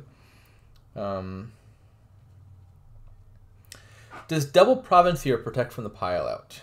I think the answer is no. Well, definitely not now, because they've also given out a curse. I think they probably couldn't even afford to play that Soothsayer there, because now they make the pile out even easier. Because this frees up 1 buy from Heth to buy like a province or something, even if somehow S-Smart took the points lead. But yeah, this looks like, unless Heth duds, a win on the following turn.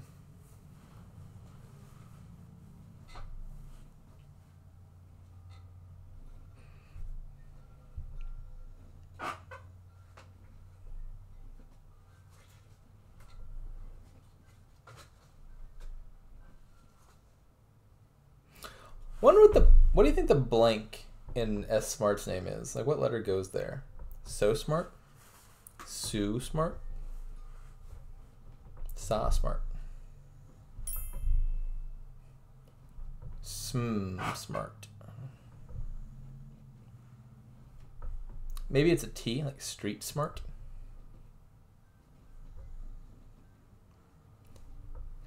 I feel like it's unreasonable to put just a singular blank if the full blank is supposed to be something like umthing.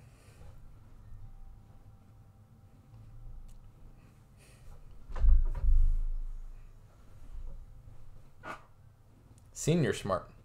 Senior smart. Me llamo Senior Smart.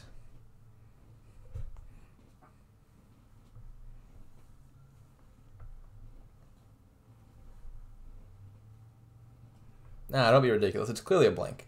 There's clearly a letter there. Just undefined value.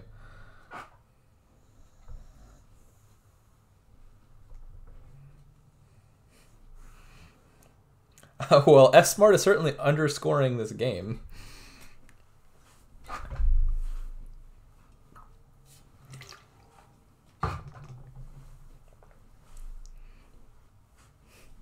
I get it. Boo, because the ghost. It's a good one.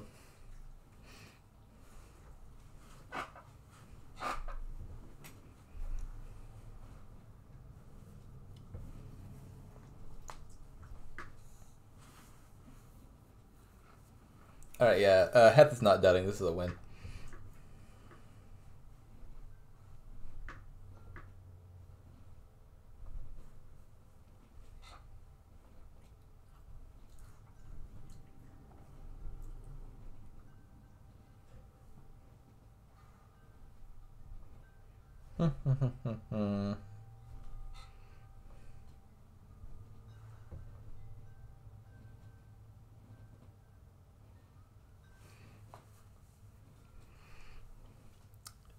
Yeah, there's nothing you can discard there that's going to stop this deck from being drawn.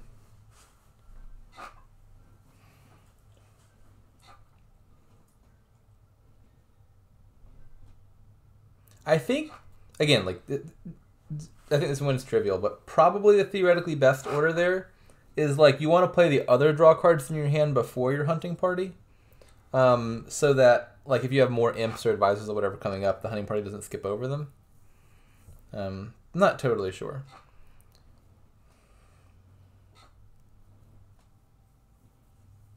Are those bottom two cards the Candlestick Maker and the Farmer's Market? Or are they discarded already?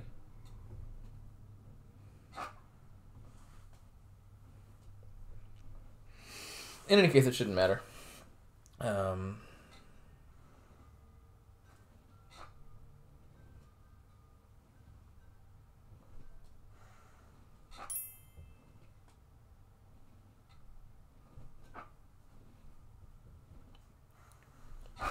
Cam, is that the name of the Candlestick Maker? The fellow on it? Cameron the Candlestick Maker.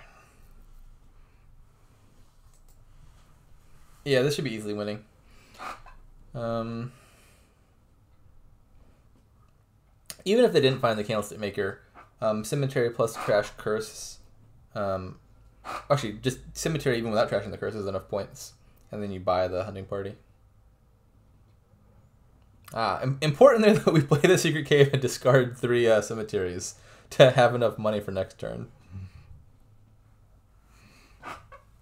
Alright, win for Heth. So it is 3-2 going into game 6, but S-Smart stands to go first. So we might see the 3-3.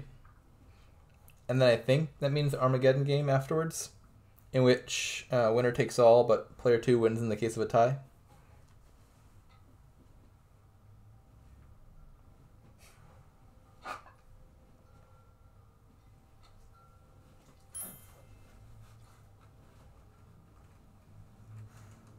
Any Smiths fans in the chat?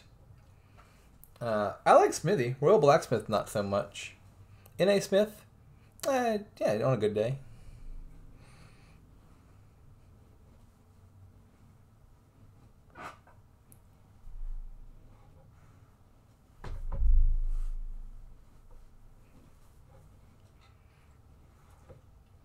Sam Smoth.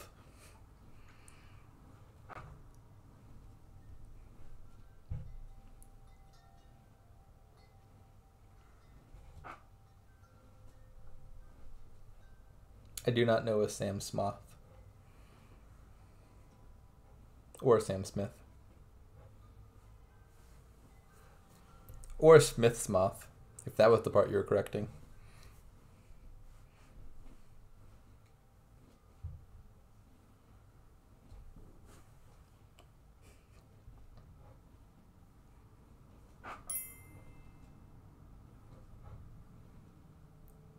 All right. They don't like rolling kingdoms with an... Oh, never mind. I was about to say there's not enough plus action, but I was overlooking Way of the Axe. This kingdom's totally fine. The trashing is a little bit lacking, though. Oh my god, could you play with transmute? What if you transmuted all your coppers into transmutes and used those as your villages? I'm not sure this makes any sense. I'm talking myself into it. It probably doesn't.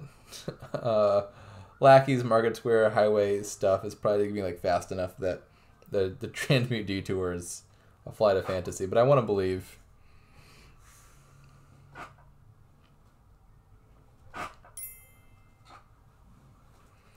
Yes, Wayfarer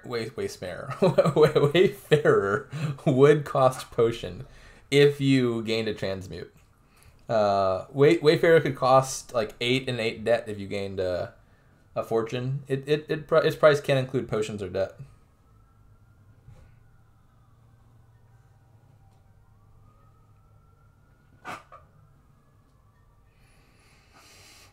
Bargain Highway. Interesting. I'm not sure how I feel about that. It'd be nice if bargain worked with the Wayfarer. Like if it gave the opponent the horse first, then you could bargain for Wayfarer, but you can't.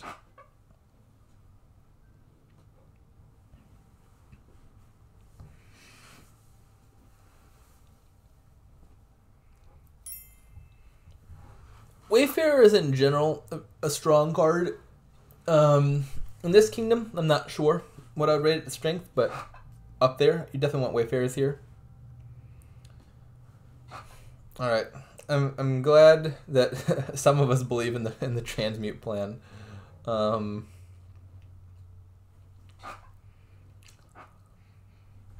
Realistically, probably what you do is like click tons of lackeys in Market Square and stuff, and then you start getting Wayfarers, and then you use the lackeys for Way of the Ox once your villages run out, and then you play some highways and Market Squares and do some stuff. I wonder. No, I was gonna say you could contemplate like instead of doing highways, you could do like Market Square plus Bishop things. But that means giving your opponent the whole stack of highways, which just has to be losing. So I think you have to play with highways, and then each of you just gets like a small number of them, and then it's like a little bit sad. But they'll still be good enough. Let me look what they actually did open. So we've got Bargain Highway plus Lackeys. That seems fine. Market Square plus Duplicate. Do I like that? I feel like Duplicate is often a very underwhelming opening, but maybe Bargain can make it a little bit better. Because like you can bargain for a 5 cost and then get 2 of the 5 costs. In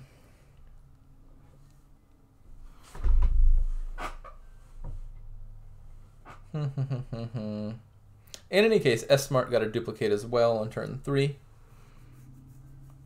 Heth actually got quite a good turn 3. Hitting 4 with Duplicate on your first reshuffle seems not super likely, and yet it happened. I guess that's the benefit of your opponent bargaining. I am not surprised that neither got Bishop. I would be surprised if one of them did. Bishop is not a trasher. Bishop is a source of points. You get Bishop late in the game to score. You might be thinking, well, Bishop says it trashes, right? It doesn't. It's lying. It doesn't trash. Don't buy Bishop to trash. It doesn't work.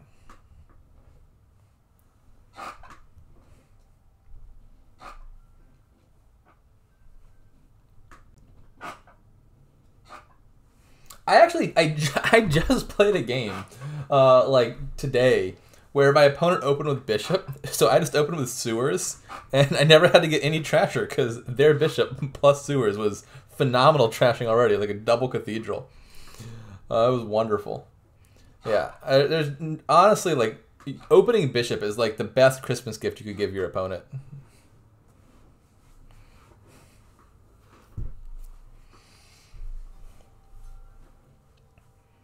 It also reminds me when I was trying to do that the double curse challenge thing, where I would open with curse turn 1 and turn 2 and try to win.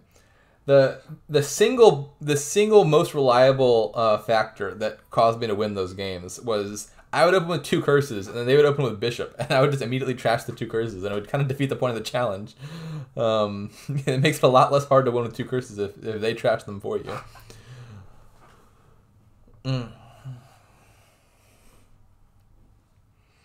Oh shoot, now I've lost track of where we are. What did the highway split end up being? So 1 for S, 2 for H, 2 for S, 4 for S, 4-3, 4-4. So Heth won the highway split 6-4.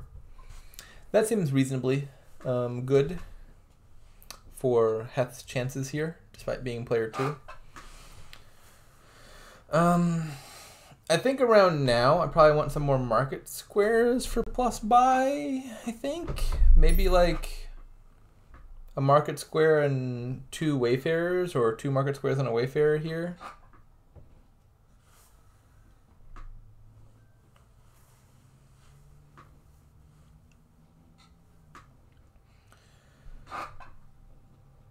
Malo's got a good point, which is the highway cost reduction effect actually still occurs even if you play it as a way, because it's a while in play effect. So as long as the highway is in play, you get this part of the effect. And so you could play the highway as Way of the Ox for plus action and then conserve some of your villagers. Like highway plus lackeys would still draw you 2 cards. I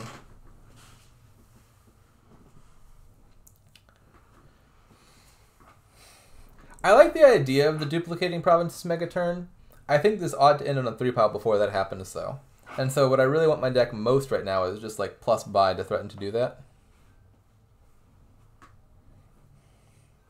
Like if my opponent weren't also pursuing the same strategy, duplicate highway mega turn seems totally viable. I think the problem is this thing runs into pile outs before we get there, most likely.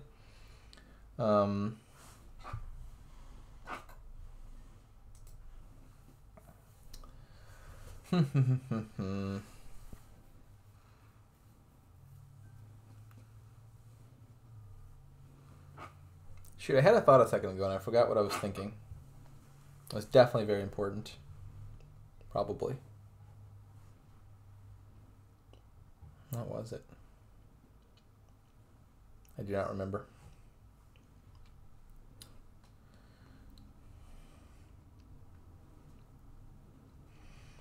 We're also at the stage of the game where Lackeys is going to be really good. I mean, not that Lackeys is ever a bad card, but, you know, late in the game, the 2 villagers just make Lackeys phenomenal because you're not going to... the game's not going to last long enough for you to get to that stage of the game where your Lackeys is just like a dead card in your deck. Ox that. Ox it. They're not oxen enough. Like, the villagers are not infinite. Why are we wasting... Why are they drawing? What are you doing? You don't have that many villagers. Well,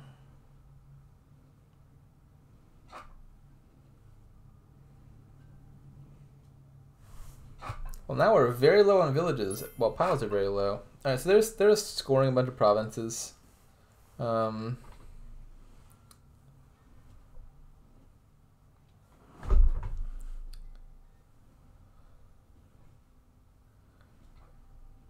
Huh.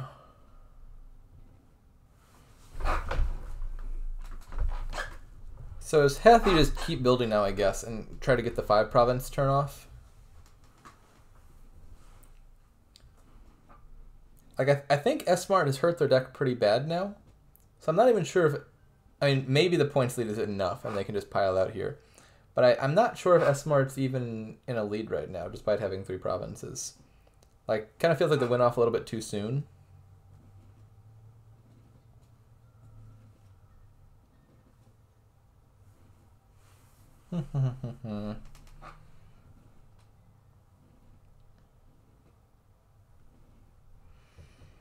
As heth, I think I'm leaving my duplicates in the mat. I don't think it's worth calling them at this point.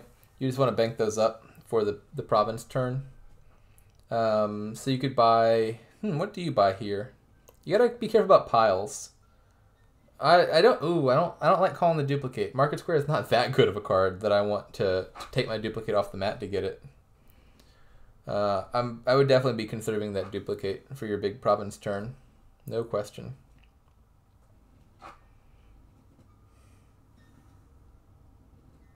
S-Smart, I think, should just run down piles here rapidly. Double lackeys or something. Seems totally fine. Triple lackeys even.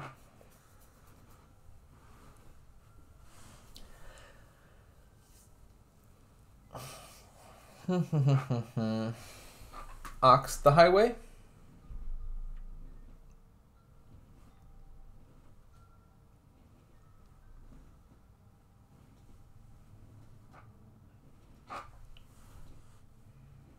We are not oxing the highway. We are spending our villagers, it looks like.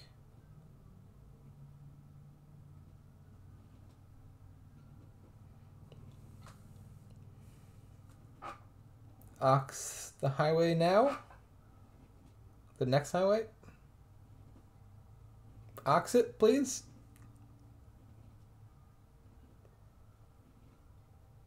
Nope. 3rd time's the charm. Yeah, all right. Okay. It makes me wonder why they didn't do it in the first 2. And now you can ox the lackeys and draw a bit.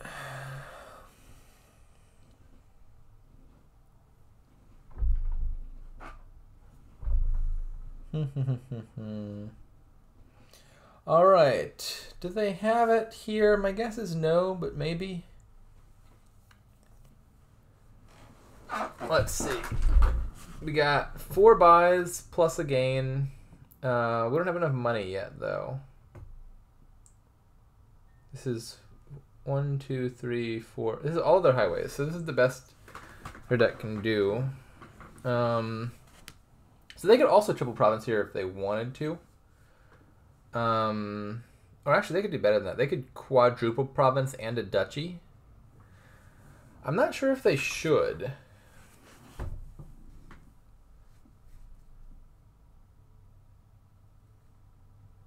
Wait a second.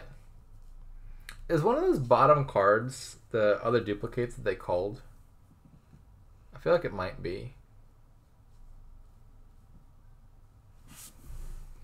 Oh wait, is this a win now? This is a win, isn't it? Yeah, they got the win now. Wait, no, they don't. They do not. I can't count. I don't know why I thought that was a win. They still don't. I still have.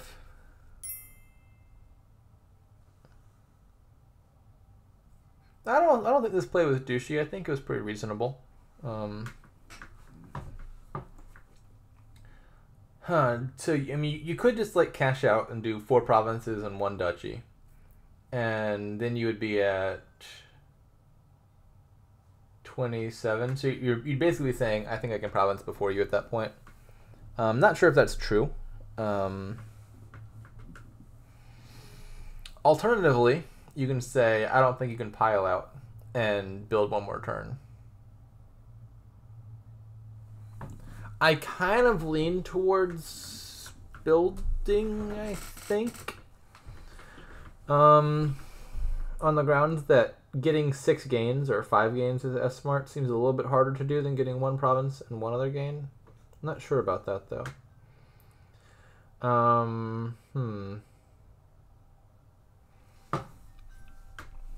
The problem is, maybe you do have to take the points, just because it's difficult to keep building. Any card you want here as heth just really lowers piles in a dangerous way. Like the cards you want to click are Wayfarer and Lackeys, but that makes it much easier for S-Smart. I would not want Skulk in the slightest. I don't want gold. Gold seems bad.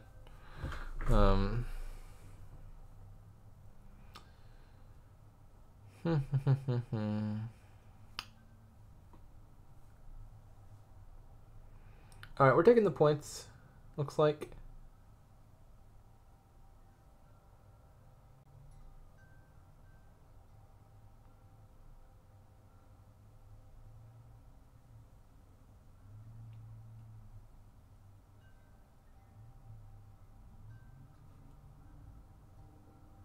Wait, didn't they? I was gonna say, didn't they have another buy? They did spin on the duchy. That's fine. Wait, can I not count? Why did I think that ended up being 27? Maybe I forgot to factor in the points they have already. Yeah, this looks like a pretty fine play. I was thinking that the quad province duchy play left you at 27 points, but with the estates that's 30. And yeah, it does seem pretty hard for S-Smart to beat 30. I like this play. I think this is good. I think this puts heth in a pretty winning position. Unfortunately, that will mean we don't get a game 7. We need S-Smart to win here for the Armageddon game.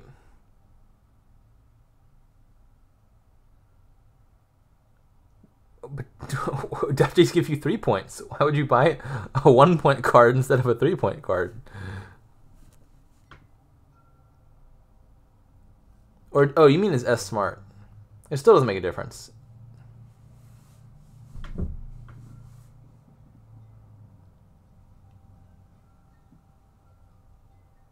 I mean, like, to win this, you have to score a bunch of points. And so it comes down to whether you can get 1 more mega turn off or not. This is, tantalizingly close to a win. You could consider just buying Lackey's Triple Wayfarer or something.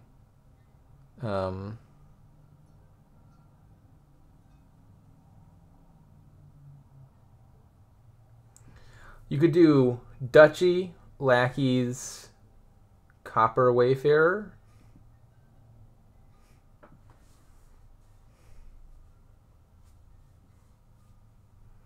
Hmm.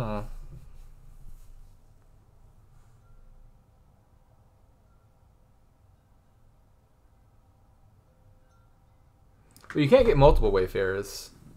You do Duchy, Lackeys, a Copper, and a Wayfarer. Or do they have a... No, they don't have Duplicate down.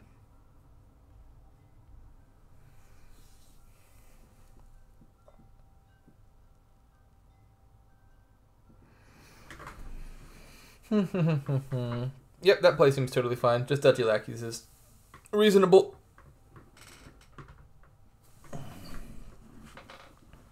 Yeah, I think I would rather Copper and Wayfarer than not Copper and Wayfarer. But it's not a huge deal either way, especially because they were not at the bottom of a shuffle.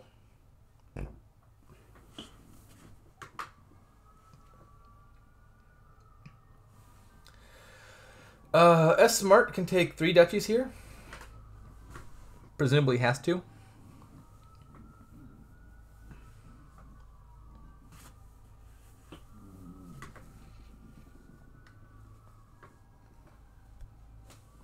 The triple province turn from S Smart felt really early. I think that might have been the cause of this. That being said, they'd already lost the highway split, and so maybe the real reason that Heth is winning now happened earlier in the game.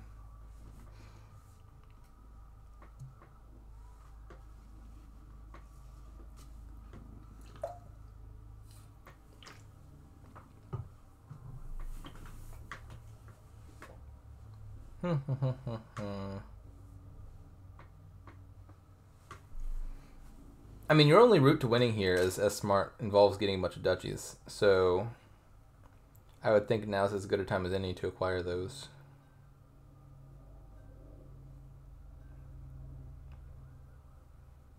Like, looking at Heth's hand, the hand of Heth, looking at the hand of Heth, a dud looks very unlikely.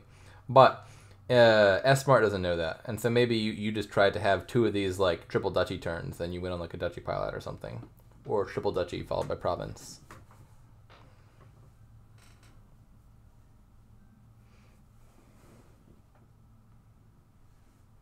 I guess maybe they're contemplating double duchy.